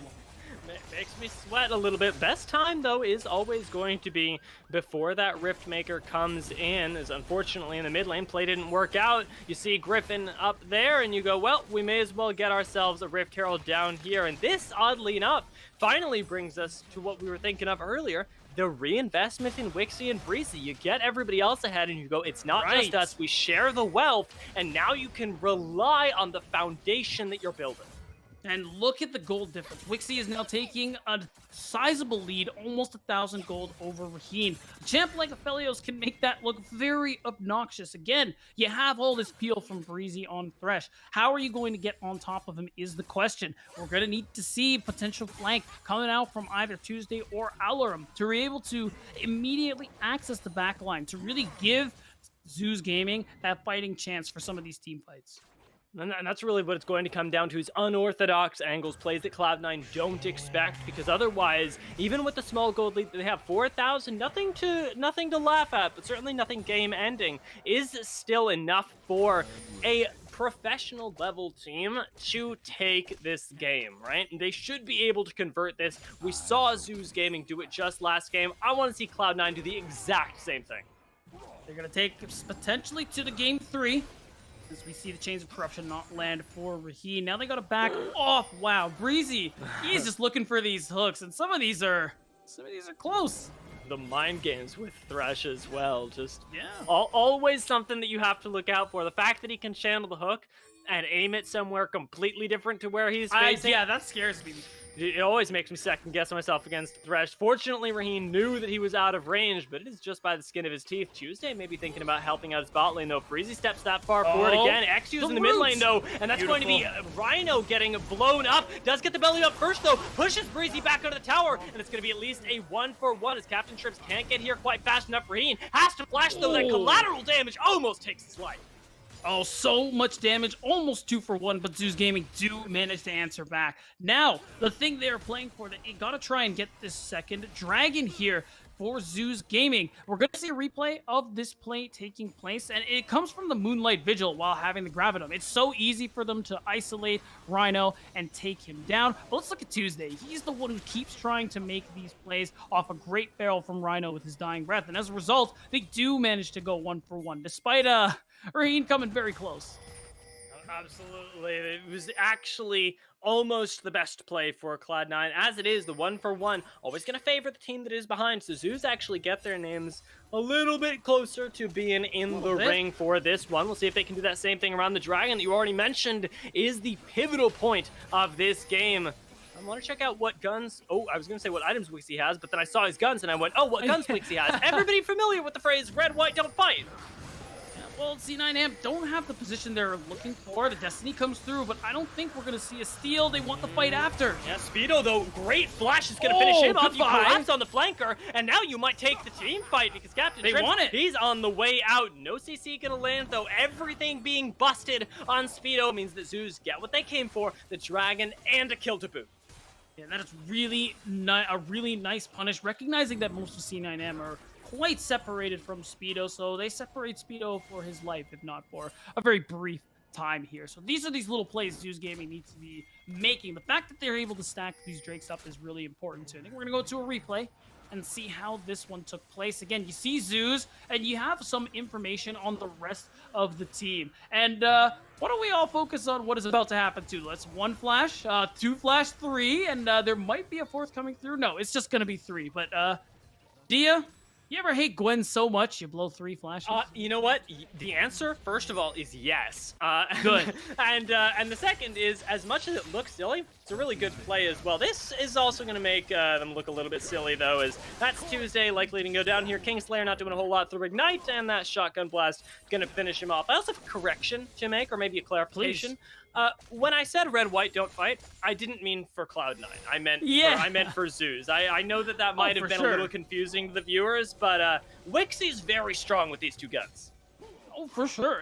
It was just not the greatest position for C9M to walk into. They do have a solid gold lead. But when you think about the picks that you can get from C9's composition, all the CC, or Zeus Gaming's composition, excuse me, they have a lot of CC. So you can't just walk into them blind like that, even if you have the dream gun combination for Aphelios, even if you do have that gold lead. So it's wise that they back up. It's unfortunate they lose Speedo in the process, but I like that Zeus Gaming, they're continuing to try and make these plays. Yeah, they are fighting their way back from the bottom, trying to overcome C9M. There's an interesting adaptation going on right now in the items as well. Well, we have the time to, talk about it. That's fine. Can we talk about that? No. Oh, okay. Yeah, I mean, it'll be back up in what, like a minute, 90 seconds? 30? Yeah, this is... It'll be over pretty quickly. And you know what? I can guarantee that Zeus didn't have vision on it. So hopefully it doesn't inform their play over the next little while. But there's an interesting adaptation being made in the items, not just burning Zhonya's early, but notably Raheen going for that Duskblade. Because a lot of times we've seen Varus's choose to go for the Prowler's Claw for that little bit of extra penetration into the big armor stackers, the tanks here. But there aren't a whole lot of tanks on Cloud9, so you can kind of set up here to chunk out the squishies. Looking to do so on the tower. He's got the backup here. Breezy could go down, and that barrel should all but seal his fate. Death Sentence back, though, would make this a 1-for-1. And with the pull back, Alorum just barely secures the kill. Speedo is chasing him down. Rain needs that cooldown reduction now to get away, and it will just barely keep Zeus alive. Oh, and the 1-for-1 comes from the fact that the turret was not shut off by the Stormbreaker. Really unfortunate there from Griffin, but overall, 1-for-1 again favors Zeus Gaming at the moment here. But because they have access to the Rift Herald, C9M will take this tier 1 turret, and the rest of Zeus are going to walk away, especially look at how far up Speedo is at the moment here. So confident with how strong his champion is, he's just going to be able to walk into the enemy jungle so far. It is a tragedy for Zeus Gaming to have actually lost ground after that play. They don't get the mid lane tower, they lose their own, and they lose even more control of their map. All three outer towers gone. Tuesday likely gonna die here. Things just get worse and worse, and there's no backup incoming. Tuesday unlikely to answer this back, but almost gets the damage here. Actually burns the exhaust, and woo-hoo-hoo, mama, you had me sweating. Oh, no exhaust. That's a 1-for-1. That was so close, as much as you could have expected from Tuesday. But now he does end up dying, unfortunately. Does realize the play is happening, but just a little too late. Now, again, C9M still hold control of the map here. And you can see it, the Stormbreaker, it doesn't turn off the turret, so they turn tail. But because of the hook, they have to keep trying onto Breezy. And because of that, they lost so much of their HP in the process. That's why they end up going 1-for-1 here on the side of Zeus Gaming. It's unfortunate to say the least, but there is still hope, of course, in the fact that Cloud9 Amateur aren't going to be able to close this out with a Ocean Soul win con for a very long time. Zeus Gaming still do have the advantage, and if they can find one team fight, they can actually make themselves get to Soul Point here. That would potentially be devastating for Cloud9, who have otherwise played this game marvelously with a nice bush camp here, I believe. Yeah, going to be spotted out by the Vision. Not going to land, but setup still belongs to Zeus, and this time Cloud9 have to force their way in with suboptimal guns, I'm going to say. And because of the comp, again, you got to be careful of Fog. But C9M, they're not going to let this one go, Dia. They're going for it. They're collapsing on Speedo one more time. You're trading Speedo's life for the Dragon, it looks like. But the rest of Cloud9, big W? Absolutely not. We're backing up our top laner, and it's going to be Rhino that ends up falling. Well, finally, Speedo almost goes down, but Alorum gets taken out first. Raheen is running for his life. XU is on him to cut him off, and this might just be the ace, as the last member of Zeus Gaming left alive is taking shotguns to the face. The play going to really seal the deal there, and that is the cleanest play from Cloud9 Amateur that we've gotten to see all game. Oh, Dia, I'm going to tell you who didn't blow their stasis going into that fight, and it was Speedo. Insane stall tactic, baiting Zeus into thinking, wait, they're not seriously trying the split play again. And keep an eye on Speedo. He's the guy to look at right here. Has the stopwatch ready to go and just gets everyone on top of him. And to dodge all those abilities and still have the Hallowed Mist up means look at all that. All that damage did not touch Speedo in the process. Ignite comes through, and it's so easy for C9 to just walk down the rest of Zeus Gaming, and now picking up another Drake for themselves. Well, this has got a lot harder for Zeus to win, I'll say that. I'm gonna likely eat my words here in a few moments, because as we cut back to live, we're also going to get to see the disgusting amount of gold that Cloud9 now have over Zeus here. It's 7,000. The last time that we saw 7,000 gold lead on this Rift, it was for Zeus, and they managed to close that game out very convincingly. Well, this is definitely a comp. Kind of likes being ahead. Think of all the damage that Wixie has to himself, because he is 2,300 gold ahead of his counterpart. And there's the hook. Oh my lord, Rhino, he just keeps eating these, and unfortunately has to burn the ult on the way out. Not even gonna stop him from going down, with Captain Shrimps hamming them in on the side, getting the root down onto Raheen. They're just farming Zeus for kills right now. This is what I love. This time it's C9M who are recognizing their limits here. Tuesday, unfortunately, not recognizing his. He tried to make something happen. Yeah, I will give him credit for that. But what is this hook? Oh my god, Breezy! He actually lands that one, forces the ult with the exhaust being used as well. But Cloud9 should be able to pick up the dragon right here. No contest available because Griffin simply has no access to the Baron. And this is going to rocket them to that 10,000 gold death marker that we were alluding to earlier. Wixie? I don't think he guessed this, no? No, he didn't. I mean, it was pretty close. It was close. That was an iffy one. Yeah, but C9 Amateur are playing fantastically in the second game. That recognition that, hey, we're so much further ahead. We're just going to full send it. And you see the damage coming through. They're absolutely well within their rights to be able to do that, Dia. And we saw that.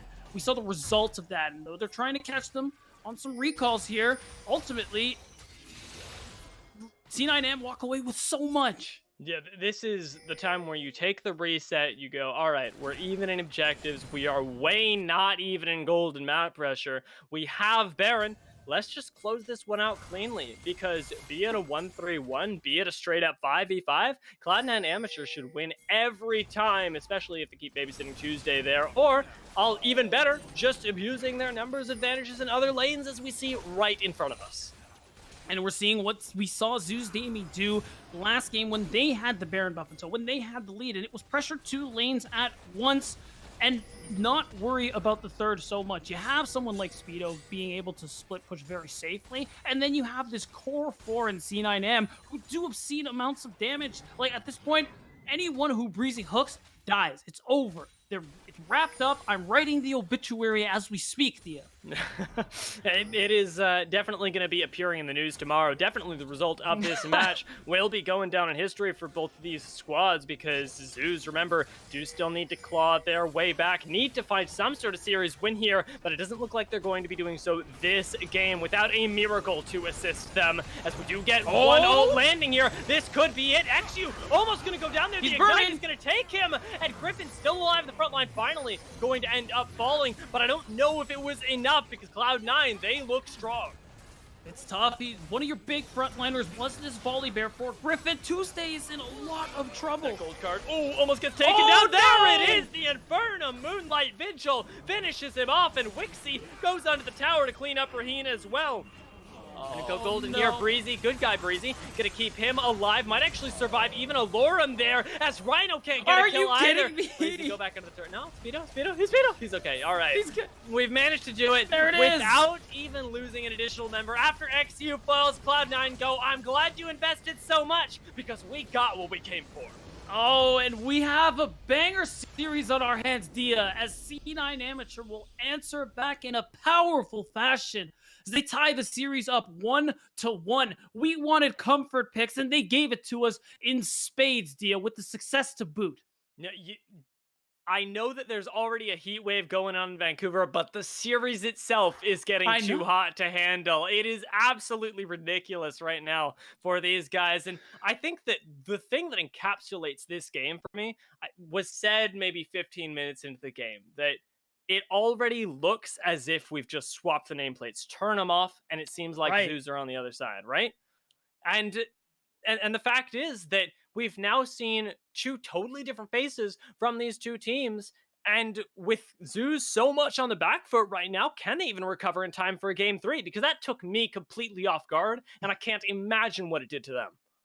Well, part of it to me is you immediately, I think Zeus at this point, you got a lot of experienced players. There's definitely a good chance they can regain going into game 3. And the question I have that I'm sure they're all talking about at the moment while they're prepping, what's draft going to look like for game 3? I think when you see, when we look at what happened in game 2 as a whole, we saw a lot of great map movement coming out from C9M. And I'm not just talking about the Destinies. You saw Breezy finding a lot more opportunities to be able to get the first move, to be able to affect these other lanes because of the priority him and Raheen have gotten for themselves. Being able to win out the 2v2 like Manny said he wanted going into game 1 did so well for C9 Amateur, and for them to be able to just control the game from minute 1 is why we saw such a convincing victory. And they continually... Also, I said Raheen, I meant Wixie. Yeah. We got you. We got you. You know. I think that, I was going to sort of carry that forward there as well, saying that the investment in Wixie is something that we didn't just... Yes.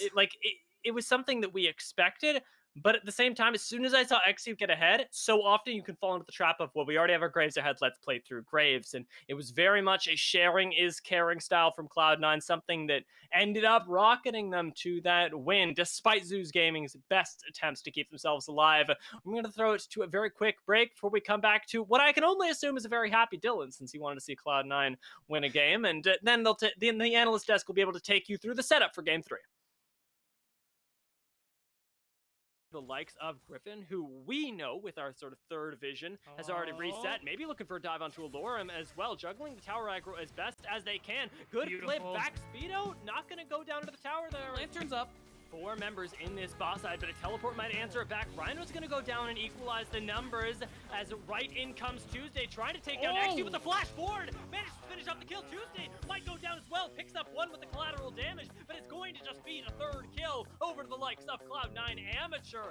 And holy moly. Gotta be careful of Fog, but C9M, they're not going to let this one go to you. They're going for it. They're collapsing on Speedo one more time. You're trading Speedo's life for the dragon, it looks like, but the rest of Cloud9, big W? absolutely not. We're backing up our top laner, and it's going to be Rhino that ends up falling. Well, finally, Speedo almost goes down, but Alorum gets taken out first. Raheen is running for his life. XU is on him to cut him off, and this might just be the ace as the last member of Zeus Gaming left alive is taking shotguns to the face. The play going to really seal the deal there.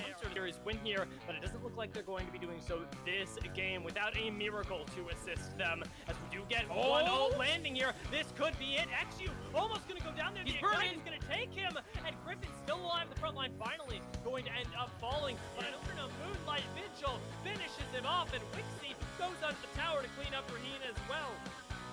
Go golden here, able to survive even Alorum there, as Rhino can't get a kill either. Go back up. No, he's okay. All right. We've managed to do it. There it is. Without even losing an additional member. After XU falls, Cloud9 go, I'm glad you invested so much because we got what we came for. Oh, and we have a banger series on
So just maybe, and hear me out here, gentlemen, maybe,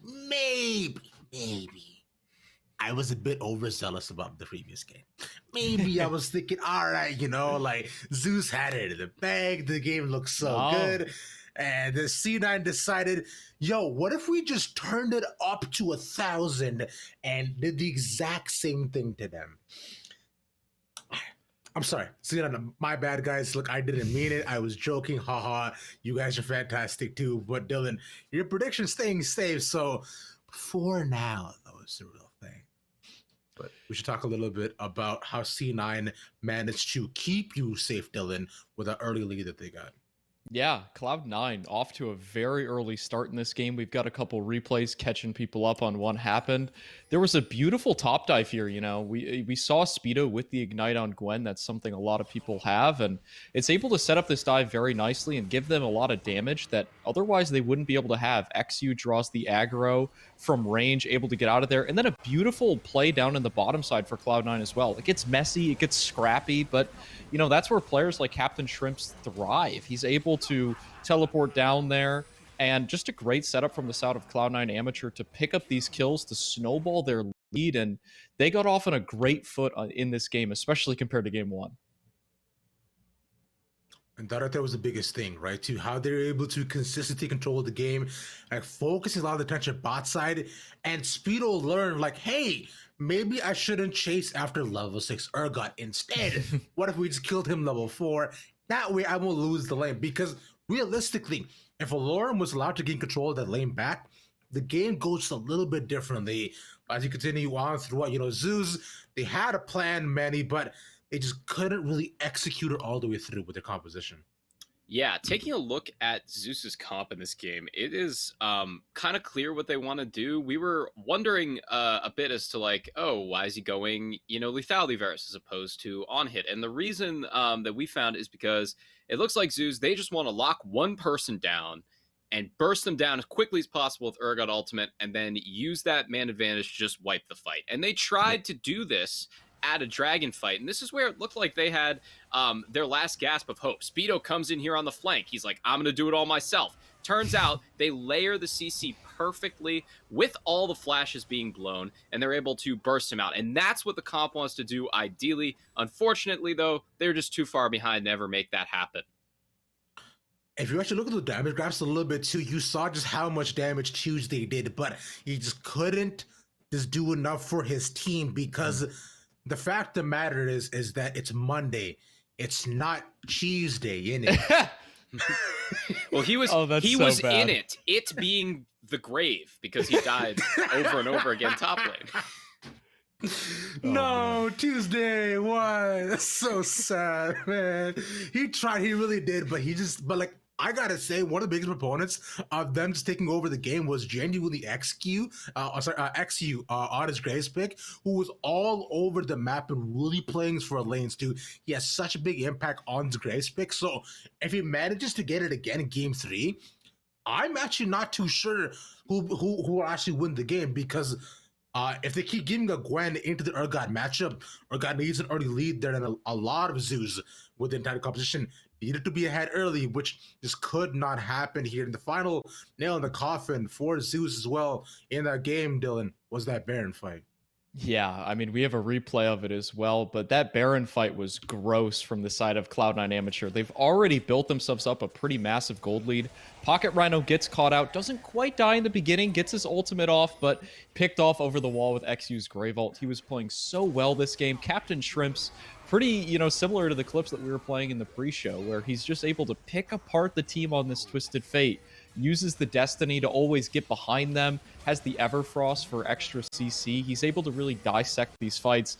And then there's a gorgeous hook over the wall here. Doesn't actually really amount to anything besides just chunking Griffin out and ensuring that the steal cannot come through. But other than that, I mean, Cloud9's just playing so well that game. They were able to finish it out pretty cleanly. The only downside was that they gave up a few more dragons than they should have. It made things a little bit scary, but the gold lead was always there, and they managed to wrap it up quite nicely. Now, watch out to hear me out, because considering going into this game, I'm really looking at both teams to turn up tempo. It seemed as though both of these times whoever was able to just take early advantages and kind of out jungle the other was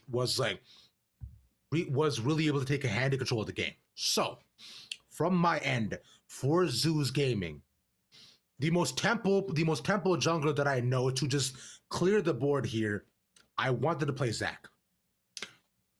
Now, there's a reason why. Look, I see the doubts on your face. Although Zac not the fastest clear, but what he can do instead is look, just give up your camps and like just gank lanes, bro. Look, forget about farming. Chill in the bushes at all times. Wait, load on up, ready, go in and dive into the game every single time, y'all will not be disappointed. I assure you, Zac's a great time. Thank you, production. I may not be an enthusiast, but what I am is a smart guy. So play the slime mans in your game today, Zeus or C9, but whichever y'all are about, I'm telling you, it's gonna be good. Do y'all have any thoughts? Or First Yorick, now Zac. Where does it end, Ravish? I'm down to see people like eat themselves into the enemy team all day long. I mean, I'm down with Zac. Like, show it to me. Yeah, it's fun to watch, if nothing else. Like, thank you guys. See, I knew we could count on your supporter on this. See, look, Dylan. First of all, listen, you hater, bro. York's a fantastic champion. All right, and sure. Zac as well too. Look, bro, as a jungler, you know how many like, times has he been picked? Well, hang on. That doesn't matter right now. What matters is that he's Yorick is a champion. We can agree on that. He's a champion in League of Legends. I'm actually tired of just all this hated pushback that I get him. Look, yet again, Maddie, I thought I at least had you on my side about all this. Production I like that. too. Everybody's against me on this, bro. I have a champion ocean. I promise you. I've played every single champion on a mediocre level. Now, with that being said, we're gonna cut it over to a caster's BDB and Dia to take us in a game number 3 and see what happens. Welcome back, ladies and gentlemen, to the place where we can see real champion oceans flourish. Maybe Zac hit the rift, but I would sincerely doubt it, despite the positive hopes of our desk. We've made it back for the third game of Zeus versus Cloud9 Amateur, and it has been a wild series so far, but one that historically Cloud9 would end up taking, because in every single time these squads go up against each other, Cloud9 take it 2-1. Can Zeus break the curse? And I love that you bring up the history, Dia, because what better way could these teams try to settle the score than in game 3, like they have time and time again? Who's really going to come out on top here? Like you said, will Zeus finally break the curse, defeat Cloud9 Amateur, or will Zeus not ban Graves or potentially TF, and maybe Cloud9 will just win again? It's true, and I mean, off of what we saw just last game, I do think Cloud9 have the tools to be able to do it. When they try and play this sort of very standard way, I don't necessarily like it, because it feels like Zeus know how to play against teams that play standard. They Right. have a game plan. They were able to quite easily execute it into things that you'd normally see, like the Lucian mid. But as soon as TF and Graves came out, who knows how you want to play the game? And very clearly, it was Cloud9 Amateur that came with the game plan with the double scuttle, setting Griffin behind early and able to translate that into more and more riches for themselves and their bot laners to bathe in. As we pop into the draft very shortly, my question is, which Cloud9 are we going to get? Because I know what we're getting from Zeus, but it's Cloud9 who really have the ball in their court. It is dependent on the picks and bans. At times when Cloud9 Amateur do put XU on the Graves, it is something they will do for multiple games in a row once they've committed to it. And after a game like that, if it's up on the table, you could very well see them take that mantle up once again. Take the double-barreled shotgun in XU's hands and see if they can go to another game. Win this game. And the thing too that's interesting to me is that we haven't talked about as much. Captain Shrimps on the TF played insane in game 2. If that is up and available, I don't even care if C9 get Graves. Like, they got a shot. I feel like the Twisted Fate and just the global control makes it really scary, not just because you can have Twisted Fate, but because things like Galio can mimic that very well. You've got a bunch of picks, and even just to teleport alone, that with confidence can make Captain Shrimps a really scary force, and that X factor that we feared coming into today if you were a Zeus Gaming fan. And Zeus, on the other hand, while they do have a lot of star power, in the second game, didn't quite have one member that they were playing through. And I'd even extend that to game one, where yes, they were crushing, but it was everybody at the same time. I don't know going into this third game where Zeus want to double down, where they want to focus for this game, but I do think that you need one strong point, a game plan, be it a level 2 gank into the mid lane, be it investing top into Alorum, something as a identity needs to emerge.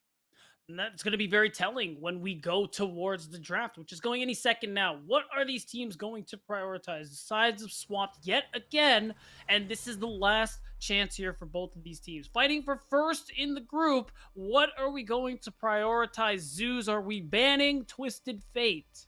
Are we banning Gwen also? Because last time, things seemed like Zeus just didn't really care about Gwen. But going out of last game, I think that Speedo more than proved himself on the Gwen that looked shaky in game 1, but was very clearly powerful in game 2. That's the thing too. Like Alorum definitely had more control going through in game 1 because XU and Captain Shrimps as well was able to have so much more impact across the map. I think that's why you saw a better time come through for Speedy on this. Was able to scale up, was able to get a lot of work done. So the question, it's like you said, are Zeus gonna do what they did in game 1 on blue side? Let the Gwen go, be fine with it, and not worry about taking that pick away specifically.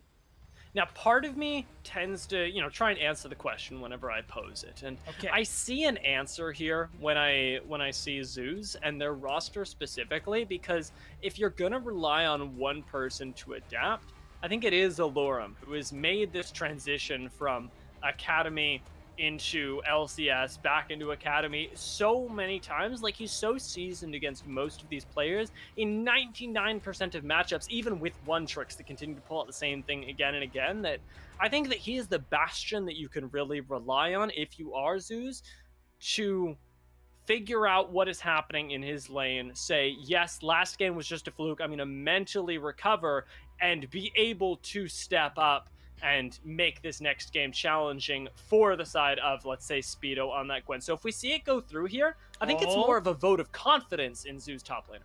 That's right, and I agree completely. It's something that would be a really interesting twist. C9 Amateur could be expecting things to go like they did in game 1. Zeus let the Gwen through, so we will let it go once more. But like you said, Dia, it is going to be grabbed and most likely will be for Alorum in the top lane. And this could be a really big turning point here for Zeus. Oh, wait, am I mixing this up? Because right now I have Zeus Gaming as having just locked in that Gwen here, and I feel like it's wrong. We haven't seen it yet, and the Camille on the other side is just wild right now. It's so quick to be grabbed as well that I've got to imagine that it's Speedo that is definitely feeling more confident in this matchup.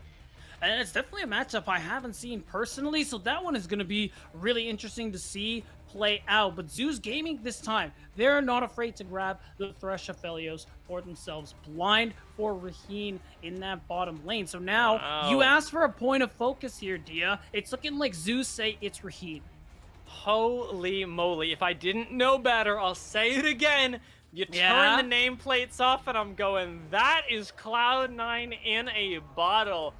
What on earth could they possibly be thinking right now? Because on the other side of the Aphelios, Thresh, and Gwen, you've got a Camille, a Volibear, and a Leona. Nothing that's particularly strong right now. I wouldn't say any of these champions are far out of meta, but they've definitely been hovering around the edges, with Volibear, Leona likely being the most powerful. So I'm really curious about what this last ban is going to be from Zeus Gaming in particular. When you think about having a good bottom lane matchup, Cloud9 Amateur, you have to imagine, are looking towards something like the Ezreal. Do you take that one away? No, instead, you're actually denying a global option here, and it's not the one that we might expect. Even though you mentioned it, they aren't going to take away the Twisted Fate because they know in this situation they're the ones on the side of Zeus Gaming who have the Thresh. They're the ones who have a lot of self peel, so they are less worried about these plays being made on them as time goes on. Zeus believe that they have the answer, Oh, and I wait. just don't know. This is a Caitlyn lock-in. Don't tell me. Cla- Don't tell me it's Morg. What, like Cloud9? Where are they getting these? What solo queue scarring experiences have you had that bring all of this anger to the forefront? And a Poppy, no less, Zeus. You told me you weren't going to fall prey to the chaos.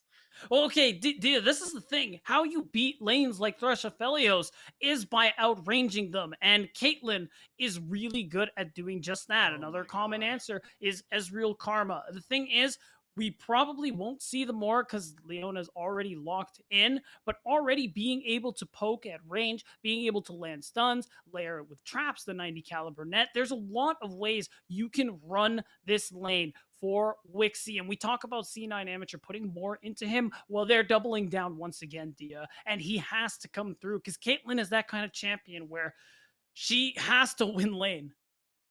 You definitely got the backup to do it. I'm looking at Zeus Gaming right now, though, and just constantly asking myself, where are these guys going? We see the Poppy here, the Gwen, the set, right? Is this a... Okay, hold on. I'm going to say, I think that what this should be is a Poppy top lane into the Camille, a Gwen mid lane, and a set jungle. That's my initial reaction. It's actually it's actually going to end up being Gwen in the jungle. Is even though Set was released as a jungler, and I love playing him in the jungle, he just doesn't have the wave clear to stack up to the others. Gwen is one you don't see too often, and it's really important that for her to function properly is that you have lanes that can do the gank setup. It's similar in a way that Graves needs it because there's no real CC built into the kit. It's just all about the damage. So you have things like the set, you have Poppy, and in every lane, basically, there are going to be a lot of options for this Gwen to be able to find some of the plays that she's looking for here in this early game. This is actually so wild because, I mean, you talk about Gwen trying to find plays early game. That was something that Griffin did in game one that took his team to success, but not something that he is historically known for, and really, really pushing the limits of what we know as Griffin on Zeus Gaming in this series alone. That's a good point.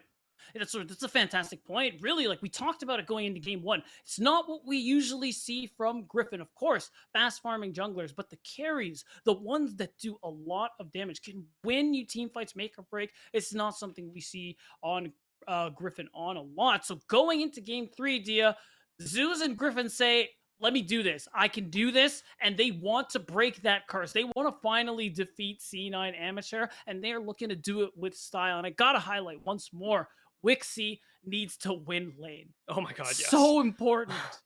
It's so important. Like, you can take all of your pent-up experiences and expectations from solo queue. When you see that Caitlyn lock-in, just offload them onto Wixie right now, because that is what not only is Demon doing, but all of us in the audience have to do as well. The Caitlyn is picked to decimate the Aphelios and Thresh as we pop onto the Rift. Let's see if they can do it once they hit the lanes right now, because minions will be spawning shortly, and at that point, it is all up to the laning prowess of Cloud9's bot lane to take them off the races.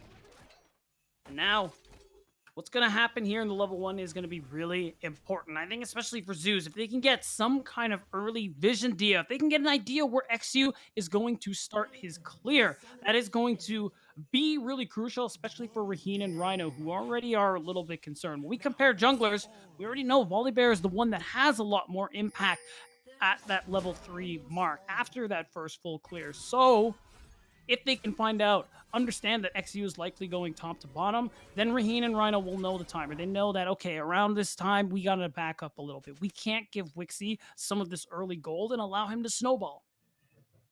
That would be incredibly dangerous to let something like that go over. But the other lane, of course, that I do want to keep my eye on is Captain Shrimps in the mid lane, because a Rumble mid is something that we teased going into today, but I'm not sure which way Captain Shrimps likes to play this lane. He's got the two categories of champions: the I kill you or I keep you from killing me. Is a little bit of a different way of phrasing it. That's not what I said. It's, you know, let's call it a paraphrase. And I'm not sure which way Captain Shrimps wants to play the Rumble, because Rumble can be played as both. So it's interesting. Usually, because of what we know of Captain Shrimps, it's a comfort champion for him. So I think there are windows, especially Rumble being that champion. When you get a little itemization on him, he does a lot of damage. Speaking of damage, oh my god, Pixie? Gets ignited. I don't think Rhino's going to be able to finish off that kill. Maybe a little bit ambitious there, thinking that C9 would stick around for the trade, but instead, unfortunately, Zoo's the ones that find themselves down summoners. If they can hit that level 2 first, though, which is what that was really all about, maybe they find the kill. That is really important, and already Raheen and Rhino trying to win this 2v2 is really important. We're seeing similar aggression than we saw in game 1, and if they do manage to come out on top, well, dear, that's going to be a great look for Zeus Gaming, who's really, like both of these teams have done, betting it all on their bottom lane. Interestingly enough, though, XU knows that the bot lane has to win and has taken an unorthodox jungle path, moving his way already onto the blue buff, maybe going for an early gank. A word from Zeus Gaming would stop that dead in its tracks. So interestingly enough, getting that vision will buy them a little bit of safety, and XU's pathing is going to have to make a sharp adjustment if he wants to provide that same safety to his bot lane.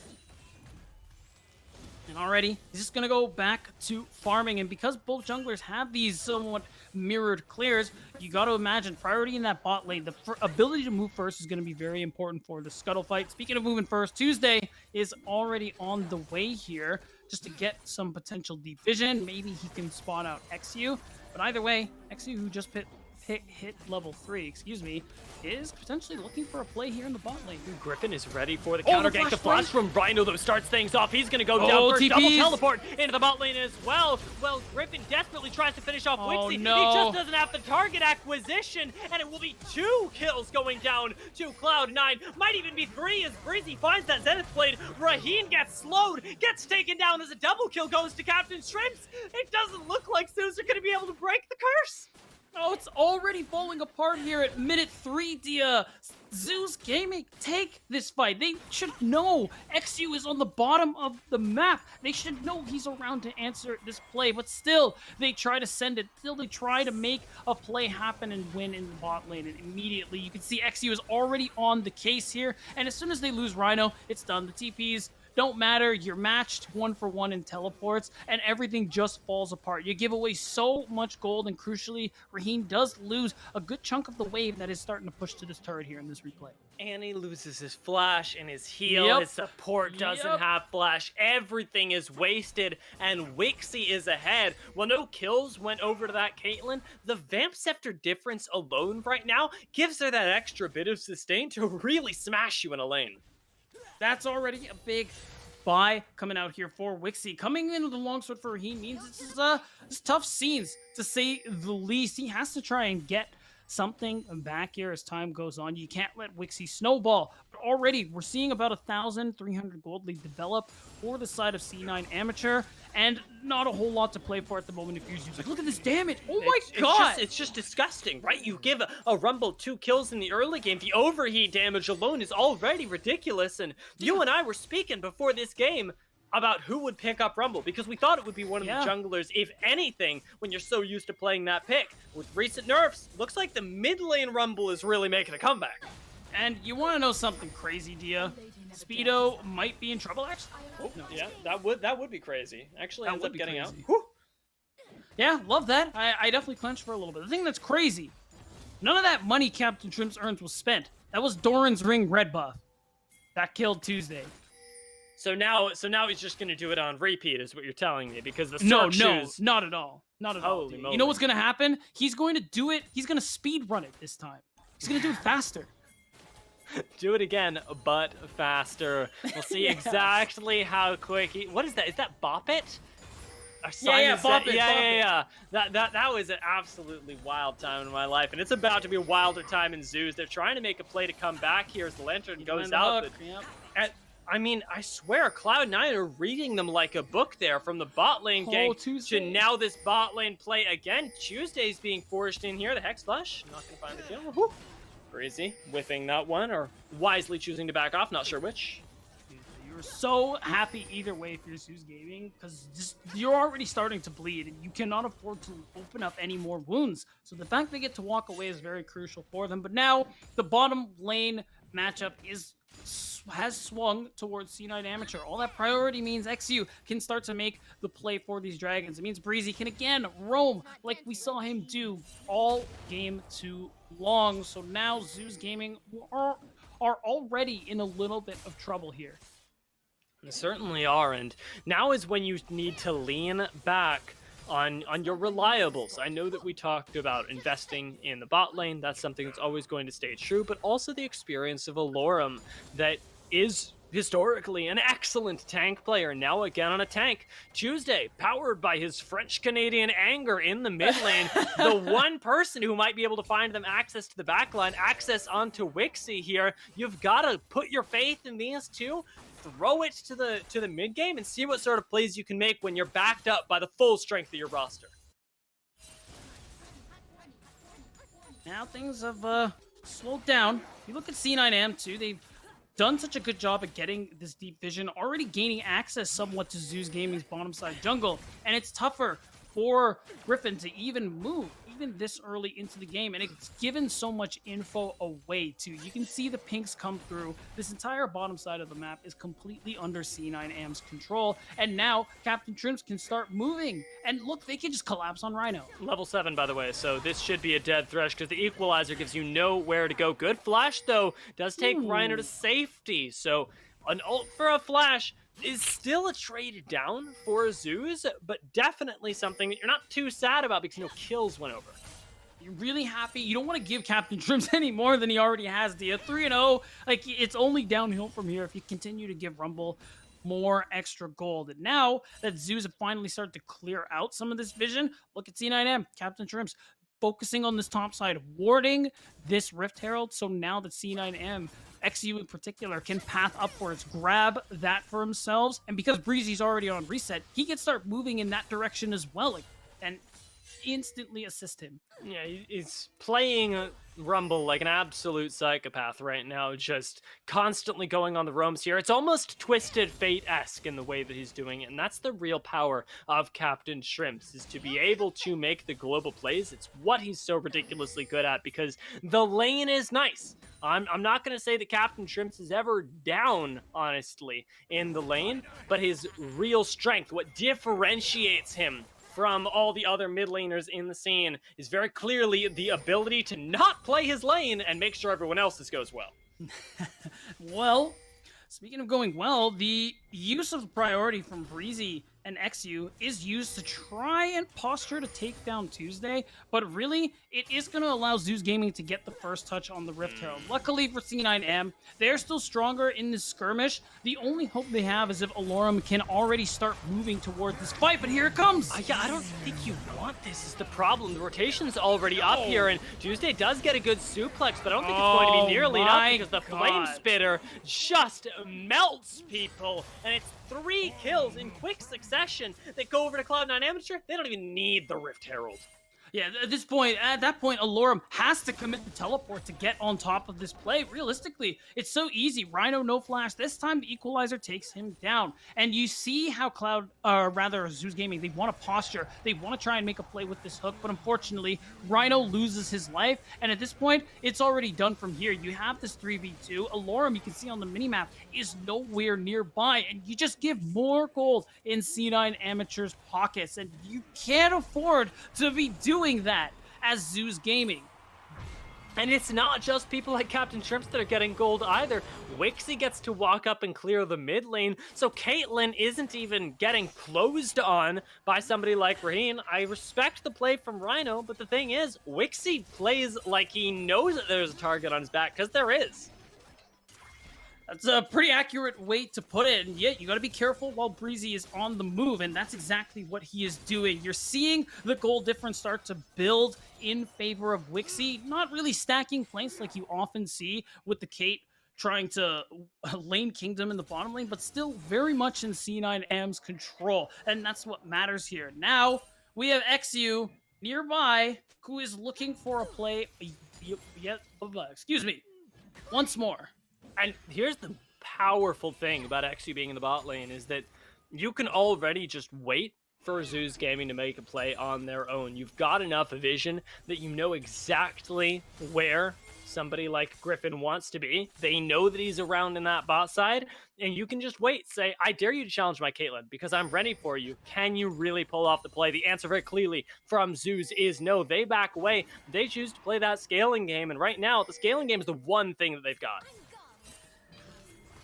Well, we're not even sure if they have that, Diaz. They are losing yet another dragon here. They're down 3,000 gold. And we see this 1v1 happening topside. Speedo looks like he is getting on the better end of this. And now, oh, he's got some help. And Captain Shrimps comes up to play the hero once more. Makes sure the lane goes well, drops the equalizer, and turns it from what was a 50-50 play into a guaranteed kill for his Camille. Already a powerful split pusher. Now, with plenty of gold to boot, it's only going to get worse. And XU, he's got help as well, with Tuesday getting melted through one more time. Griffin isn't long for the world, and Zeus are going to lose 2 more kills. It's 0-11 right now. Cloud9 are wiping the floor with them. We are witnessing a breakdown here for Zeus Gaming, and even though this hook lands onto Rhino, who cares? We have TPs coming through. Gotta get Wixie, and Wixie goes so low, but he's still alive at the end of all that. It's just Alorum and Rhino against the world. And it's just not enough. At this point, XU is farming Griffin's jungle just for fun here at this point, just furthering the gold lead he already has for himself. We're going to see the replay of the fight that took place here in the bottom lane, just to see what happened when it was off screen. At this point, you know Rhino is not nearby. Wixie being able to dodge the hook is also so crucial here. He commits so much, and there it is, the ace in the hole gets it. This is the player we were talking about, Wixie. You give him some attention, and look what he can do. That was really smooth from him as well. Rhino doing everything that he can to lock down the Caitlyn to set her up for a death, but not even Alorum there with all of that damage can deal with the Caitlyn. At this point, your backline access really is limited to Tuesday, who is currently being farmed in the mid lane, who has no mid lane tower left. And when I talk about the hope for Zeus Gaming, it's really all in the pockets of Raheen, who's also being focused. There's just there's no way right now for Zeus to play the game that isn't Cloud9 forfeiting some of their own pressure. No, and part of it is Zeus aren't really waiting for some of the key item spikes. If we look at the carries here, it's similar to what we saw in Game 2 and things like Gwen and Aphelios. These are champs that they're waiting for 2 items. That's when they really want to start fighting. That's when they really want to start making things happen. But we're 14 minutes in, not even 1 item deep. I don't know if we're going to get there. And Alorum, bye. Yeah, I mean, Captain Shrimps can take this 1v1 all day long because he's got a Rift Maker. He's 8-0! Yeah, the guy can build more or less whatever he wants, kill whoever he wants, and we have yet to see Zeus Gaming even pick up a single kill. No, Dia. No, we have not. And it's just so tough. You can see the bottom lane is just riddled, or the bottom side of the map, rather, is riddled with these deep wards for C9 Amateur. The vision line is pushed so far up. Look at them. They're just waiting in bushes to make things happen at this point. Again, this is C9 who know when they're ahead, and they look to make plays off of it. And already 15 minutes into the game with no Rift Herald being used for it either. We're going to get that mid lane tier 2 cracked off the power of Caitlyn Leona alone. And it might be even more because there is no safety on the map for Rhino or for Raheen. XU focusing him down as Breezy picks up the kill with the Ignite. And XU never says die here, even chasing Rhino. The ace in the hole gonna finish off that kill. And it just gets worse for Zeus as they hemorrhage into Caitlyn, Rumble, and this Volibear constantly. And the insane part is what if you were looking at the minimap Tuesday and Griffin tried to make a play topside and they're trying yet again. Can they actually get it? All right, well, Tuesday's going to do his best there, and actually the damage from the Gwen comes through, so putting 1 kill on the board is nice, but is it going to be enough? Because Cloud9, they clearly aren't giving up on this. They're on the hunt for Tuesday. They know he's around here somewhere, and it's going to be a very easy kill cleanup there, taking another kill on set, giving it over to Wixie and getting this Caitlyn even further ahead. You just can't find anything here for your Zeus Gaming. Not a single inch, not a millimeter of leeway. No quarter given by C9 Amateur, who are just running the show here in this game 3. And well, they're looking for the 3-peat when it comes to this matchup here, Dia, because Raheen, wow, Captain Shrimp could have gone for it. I guess he wasn't feeling it. But Yeah. the big thing too is that you just don't have any agency to make any plays on the map. You're down almost 10k gold. C9M could easily go down to this dragon and secure themselves the sole point, and we're at 17 minutes. I genuinely wonder what just a straight up equalizer does to Aphelios right now. Me too. Like, I just want to see it kind of happen. I'm sorry, Raheen, I love you, but I do kind of want to see how much it puts him on the back foot, because remember that Rumble is also the kind of champion that was traditionally a counter to Aphelios when he was a must-pick, must-ban champion. The ability to keep him from accessing fights easily without walking through a bunch of damage, things like the Syndra, for example, were incredible here. And now that Rumble is in the meta and very strong in this game, 8-0 like we keep touching on, I really don't see the ability for Raheen to deal with it unless he gets taken out. And if you're taking out Rumble, you're not taking out Caitlyn. The problems stack up. And you know what? We just saw the gold there for a moment. Captain Shrimp is 4,000 gold ahead of literally everyone on the Rift. At minimum. It is insane how strong he is and how strong Speedo is. Oh my god. Oh, good block though. Might actually get him. Never mind. Out alive, as Speedo should be able to walk this one out. Has the hook shot for a little bit of added safety as well. Less than 20 minutes into the game. No Baron though. We cut back to the base, where Zeus Gaming have already lost their mid lane inhibitor tower very soon to be their inhibitor. And with the Rift Herald chill, are they going for the end of the game? They want the Dancing Shelly, Dia. They have the power to make it happen. They have the gold lead. TPs just need are to coming dive. through. Here it They comes. have XU to do it. The tower is shut off. The equalizer comes down, but Raheen isn't in it. Still goes to single-digit HP, while Griffin is going low. Shelly is still alive. Gets the charge 5 off HP. onto the Nexus. Is it She's gonna gonna be dance. a dancing Shelly? We Oh got the last my notice God. in. Shelly is dancing, and Cloud9 keep themselves on top of Zeus. I can't believe it, Dia. On top of everything, C9M continuing their dominance on Zeus Gaming. They ended off with the Dancing Shelly, 5 HP, and an insane game 3. I have never in my life seen such a ridiculously convincing game, and on the Risen Champions League stage, no less. You send yourself off to playoffs, you put that nail in the coffin as Cloud9 Amateur, you feel so good about it.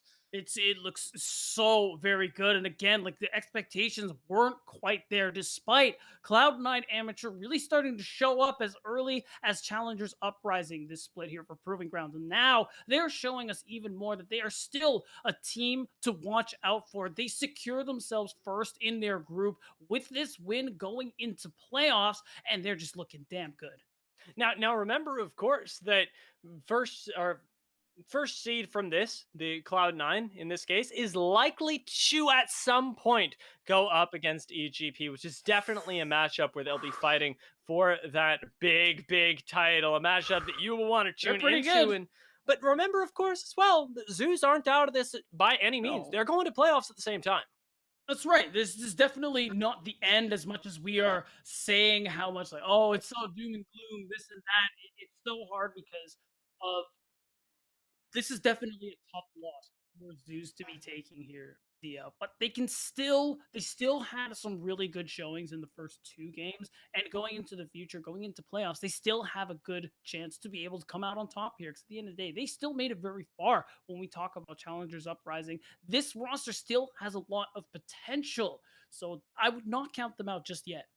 Now, I want to say, coming into this game and the series, we were thinking, who are the heroes for the side of Zeus Gaming? And though they did go down in that last game, I want to sort of retroactively see what they were trying to do, because the Aphelios Thresh looked like it was the focus there. Right, and that's why they wanted to bet it all on Raheen, like we were talking about in draft. But there's a reason you don't want to pick Threshophilio so early, because if you have somebody like Wixie, who is a player we kept talking about, speaking of heroes of this series for Cloud9 Amateur, can play the Caitlyn. Well, we saw what happened. We saw the lane control that went through, and the fact is, Raheen was never able to get himself off of the ground because the rest of his team, including himself, was getting knocked over.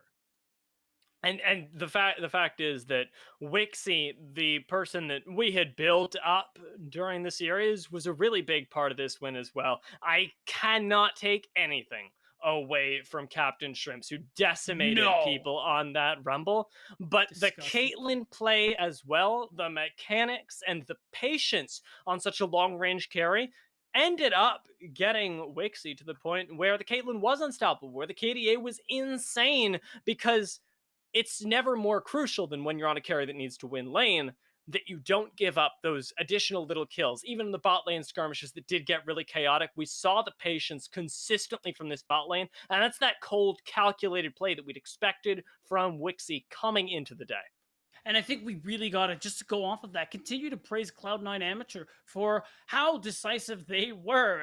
From game 2 draft onward, we kept using the word decisive, even for their picks of things like the TF and the Graves, and all the way to their play. The thing I've loved from start to finish is when they're ahead, they know it, they recognize it, and they just full send it. And it's what won them game 2. It's what got them dancing Shelly in game 3. And all this improvement from Cloud9 really has me excited for their future in particular. Yeah, and the thing is that Cloud9, in a way, seem like a roster that has yet to blossom, Right. because just hold, yeah, trust me, because I'm listening. they, in the first game, played that really meta style and didn't quite get that win, right? Zeus Right. Gaming still in control of that, and I can't take that away from them. I can't say that that was a fluke. Zeus Gaming played that first game better than Cloud9 did. But it was when we saw Cloud9 whip out their specialties that Yes. then we saw the wins start rolling through. Now imagine a world where Cloud9 specialties are also meta. That's. Oh. Well, hold on a second. I don't want to think. I don't want to be thinking about that right now, Dia. Don't ask me questions like that. That's why I say yet Trying to to stress me out at blossom, the end of right? the game. Yeah, you're definitely right. To be fair, probably depending on a meta shift is not exactly ideal, but the fact that they can play this well with comfort, you're absolutely right. And if we do get into a world where like these picks that they like to play, especially things like Graves, are great again, well, it's either perma banned or perma win for C9.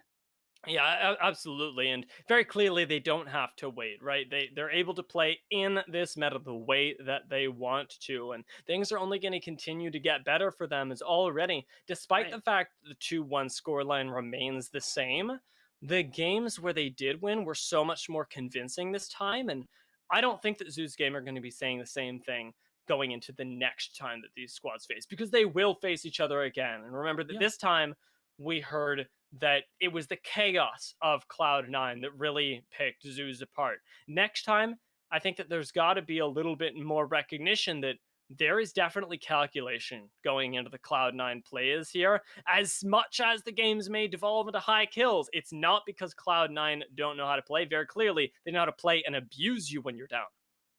And they have these strategies that teams just don't seem to be ready for. Like when you think about the Rumble mid, it's something Captain Shrimps plays a lot of, but not something they've brought out very much on this roster for very much of any of the games they've played so far as C9 Amateur. But today is the one where they bring it out and it just ends up being perfect for them here. Again, leaning into Captain Shrimp's champion pool that some might say is a little odd, but works out really well for him. And the fact that you can just lean on slightly more comforting champions on the side of Cloud9 Amateur.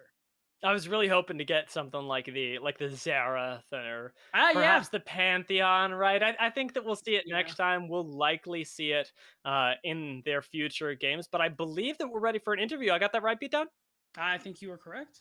All right, well then let's send it over, because we have got an excellent interview lined up for you with the winners. Hey everybody, I am joined here by Breezy from Cloud9 Amateur. Breezy, how are you feeling? We always have to open with that.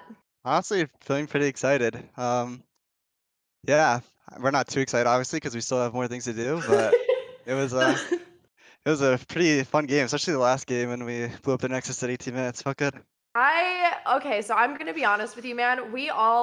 I think everybody except one person, Dylan, voted. We didn't vote. We predicted against you winning. So everybody voted for Zeus. I don't know. They're like a fan favorite, so that's my excuse at least. But Did you guys that, not see what happened a few weeks ago when we beat them, or what? I think that we just like. I think all of us are just really like we all just like Alorum as a person. So you guys just really need like a quirky personality on your team. You know what I mean? And I'll help you with that branding. Don't worry about it. I love Valorant too. Yeah, yeah. he's so good. So I also named you as my most promising amateur prospect during a podcast with Veteran. He's like an EU amateur kind of like guy on his podcast, and everybody doubted me. And now here we are, Breezy. How did you Well, get thank you. here? You came from ASU, am I correct there? Yeah, I came from ASU, yes. Yeah, I came all the way from ASU, and now you are here on Cloud9 AM, and things are looking really good. Like, what was the journey like getting here? Oh, well, I took a break from ASU to join 100 Thieves Academy last year. And then Yep. I played with them for a year, and I didn't realize how bad I was actually when I joined, but I think over the year I learned a lot. And then, especially in the off season when I didn't get any academy offers, I felt really motivated, and I just spammed a lot of solo queue, a lot of VODs, and I felt myself improve. And then after I was able to have the opportunity to join T9 with a bunch of like young people, it felt nice because it felt nice being able to be like a leader sort of, and it feels like we're just like a family, and it just feels good.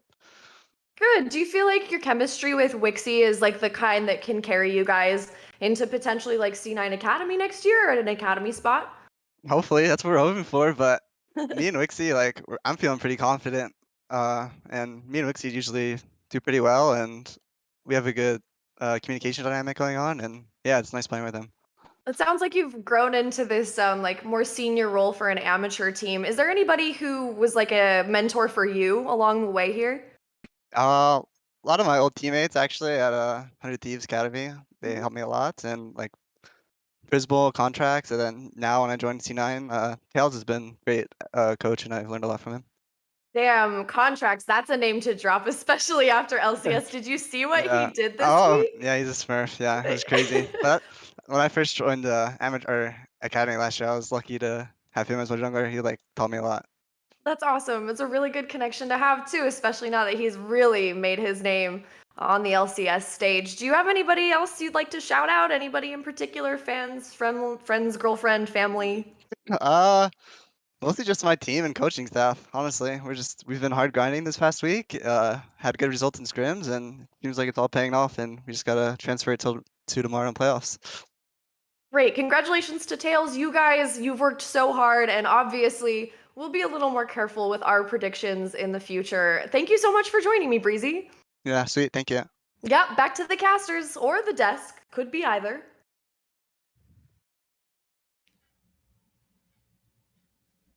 I'm tired. I'm tired of being wrong every time I'm on the desk. I'm so close every time, and I refuse to get up anymore. I'm done. I'm just gonna go hide, honestly. Dylan, you do whatever it is you need to do. I mean, it's just that easy, guys. It's just that easy. You have to have faith. All right. I knew Cloud9 would come out, the only production member to get it right. Let's go. Let's go. And I got the score right too. 2-1. Let's go. That's so hype. I mean, it's just that easy. It's really just that easy, guys. That is almost a perfect day depending on how these series go. Let's go. I'm still mad. But we have a show to close out here, ladies and gentlemen. But as production says, Miyamo Big Brain himself. As you see, I don't know what happened. Have you been talking to Kari like a little bit too much this past week? Or just somehow just like some little influence just rubbed off on you and you now become like the new prediction god? I mean, It's just that easy. Thanks, man. Appreciate it. What, you know what? Next time when I want to predict things, I'll just think about how it was just that easy. But for Cloud9 as well, let's talk about how that game was also just that easy, Dylan. Yeah, I mean that game was a stomp. It was almost 15-0 at one point. There's not too much to talk about from that game. You know, we don't have any replays for you guys because you guys saw everything that happened. But the rotisserie, they were so close. They were so close. They almost had the perfect game. They were the first team to get 6 spaces. The first ones. Cloud9, how could you, bro? Forget about like winning playoff or playoff implications. The Risen rotisserie could have been yours, but no. Sad day on the Risen desk. I'm disappointed and appalled. My day is genuinely ruined. No chicken dinners here, K-Tad. You are 1,000% correct. But one important thing you just mentioned there too was playoff implications here, Maddie, because this game and many more could lead to exactly that. Yeah, I mean, obviously, implications of this game is just once again another game with Cloud9 or another group with Cloud9 and Zeus in it ends with Cloud9 coming out on top and Zeus below. Other than that, we know Maryville won their game over 100 next, locking them into first place, and Wildcard Red won as well, giving them second, which means that we have two really scary second seed teams here in Zeus Gaming and Wildcard Red if they figure out their strangeness, I guess. I'm not gonna lie. I was saying that it's good to get the first seed earlier, so that you could play against a weak second seed. But I'm kind of scared for whoever gets, seed 1 from Group C and Group D, because, like you said, Zeus Gaming and Wildcard Red are literally the top 2 teams from amateur so far this split. So the fact that they're the 2 second seeds in their group, that's pretty insane to me. Which could also mean that they could also just make the perfect run all the way through playoffs, leading to the finals here. We could possibly have a wild card Zeus finals here again, which, low-key, I wouldn't mind. That would actually be a really good time considering how they keep proving themselves to be just that good. But Wildcard Red, as we know, has already auto-qualified for PG. So if they win Risen too, then they're not only are they stacking up the racks, but it's just what do you get afterwards? Extra proving grounds? Do you get higher seeding in the tournament? Probably not, but all the accolades they'll be able to accumulate will genuinely be impressive from Riot. And considering, Arrow got a pentakill too in the game against Wildcard Black, so they're kind of cracked right now, which is absolutely beautiful. But gentlemen, let me ask you all for your closing thoughts on tonight's game and the rest of the series. Dylan, with you first. I mean, I'm just happy to see that Cloud9's able to really pick up a win against a good opponent. Like I was saying earlier, Zeus Gaming is no slouch in the space. They're top 2, top 3 team. They have been for a long time. And for Cloud9 to come out and get another win against them, they won against them in Cup. They won against them here in Risen. If they can actually show up in playoffs and get a good run in playoffs, Cloud9 is looking really good, and it's so exciting. Manny, are you of the same thought, my friend? Yeah, I'm having similar thoughts. Cloud9 looks really good. This was a team where at the start of spring, we were like, oh man, this team is like not firing on any cylinders, never mind all of them. Are they going to get it together? Will they get it together? Can they get it together? Turns out they can and they have. Now for Zeus, what is going on with Zeus? That's another question, right? Are they really off, are they super off their form? Or is Cloud9 Am just their kryptonite? They've lost like 2 or 3 series to them in a row or something like that now. And the last time they did it in Cup, they turned around as the second seed and 3-0'd Golden Guardians Academy like it was nothing. And GGA had looked like a total buzzsaw in the tournament up to that point. So we'll see. Will they rebound? Are they, having problems? Hard to tell. A lot of questions going past this game, but yet again, C9AM, like you all mentioned, looked fantastic today, and I cannot wait to see what they're able to bring going on throughout this tournament. But Zeus Gaming, that's why Nani. Just like answer a couple questions for me. I had it there, guys. Just a prediction would have been there for me, but it's okay. I hope they're able to figure out, go back to the drawing board a little bit, and come back even stronger going throughout playoffs. Because, like, remember we said, friends. Starts playoffs is tomorrow. Best of 5 is here for Risen. So a lot going to be happening, so make sure to stay tuned for that. Want to give a big shout out to casters and productions here today, Beatdown Boulevard, and of course, at Diatropa, along with to K-Tat, Colton, Randall Joe, Sam Price, and Ebrom too, for making us always look good. I appreciate my analysts for being by my side. With all that being said, I've been Ravish, Ravishing Man of the Internet. We'll catch y'all tomorrow at 5. Peace.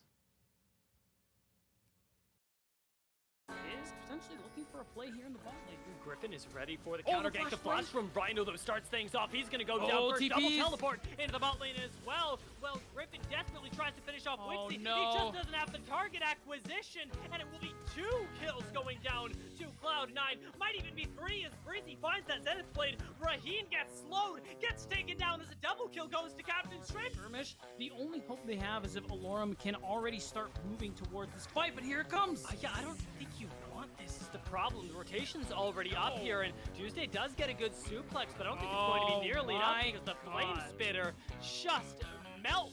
Tier 2 cracked off the power of Caitlyn Leona alone, and it might be even more because there is no safety on the map for Rhino or for Raheen. XU focusing him down as Breezy picks up the kill with the Ignite, and XU never says die here, even chasing Rhino. The ace in the hole gonna finish off that kill, and it just gets worse for Zeus as they hemorrhage into Caitlyn. Minimum.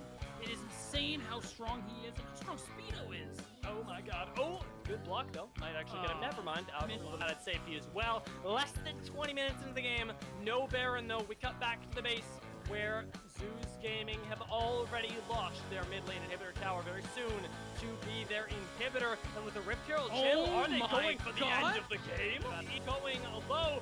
Shelly is still alive. Gets the charge 5 off on HP. the exit. Is it She's gonna gonna be dance. an instant Shelly?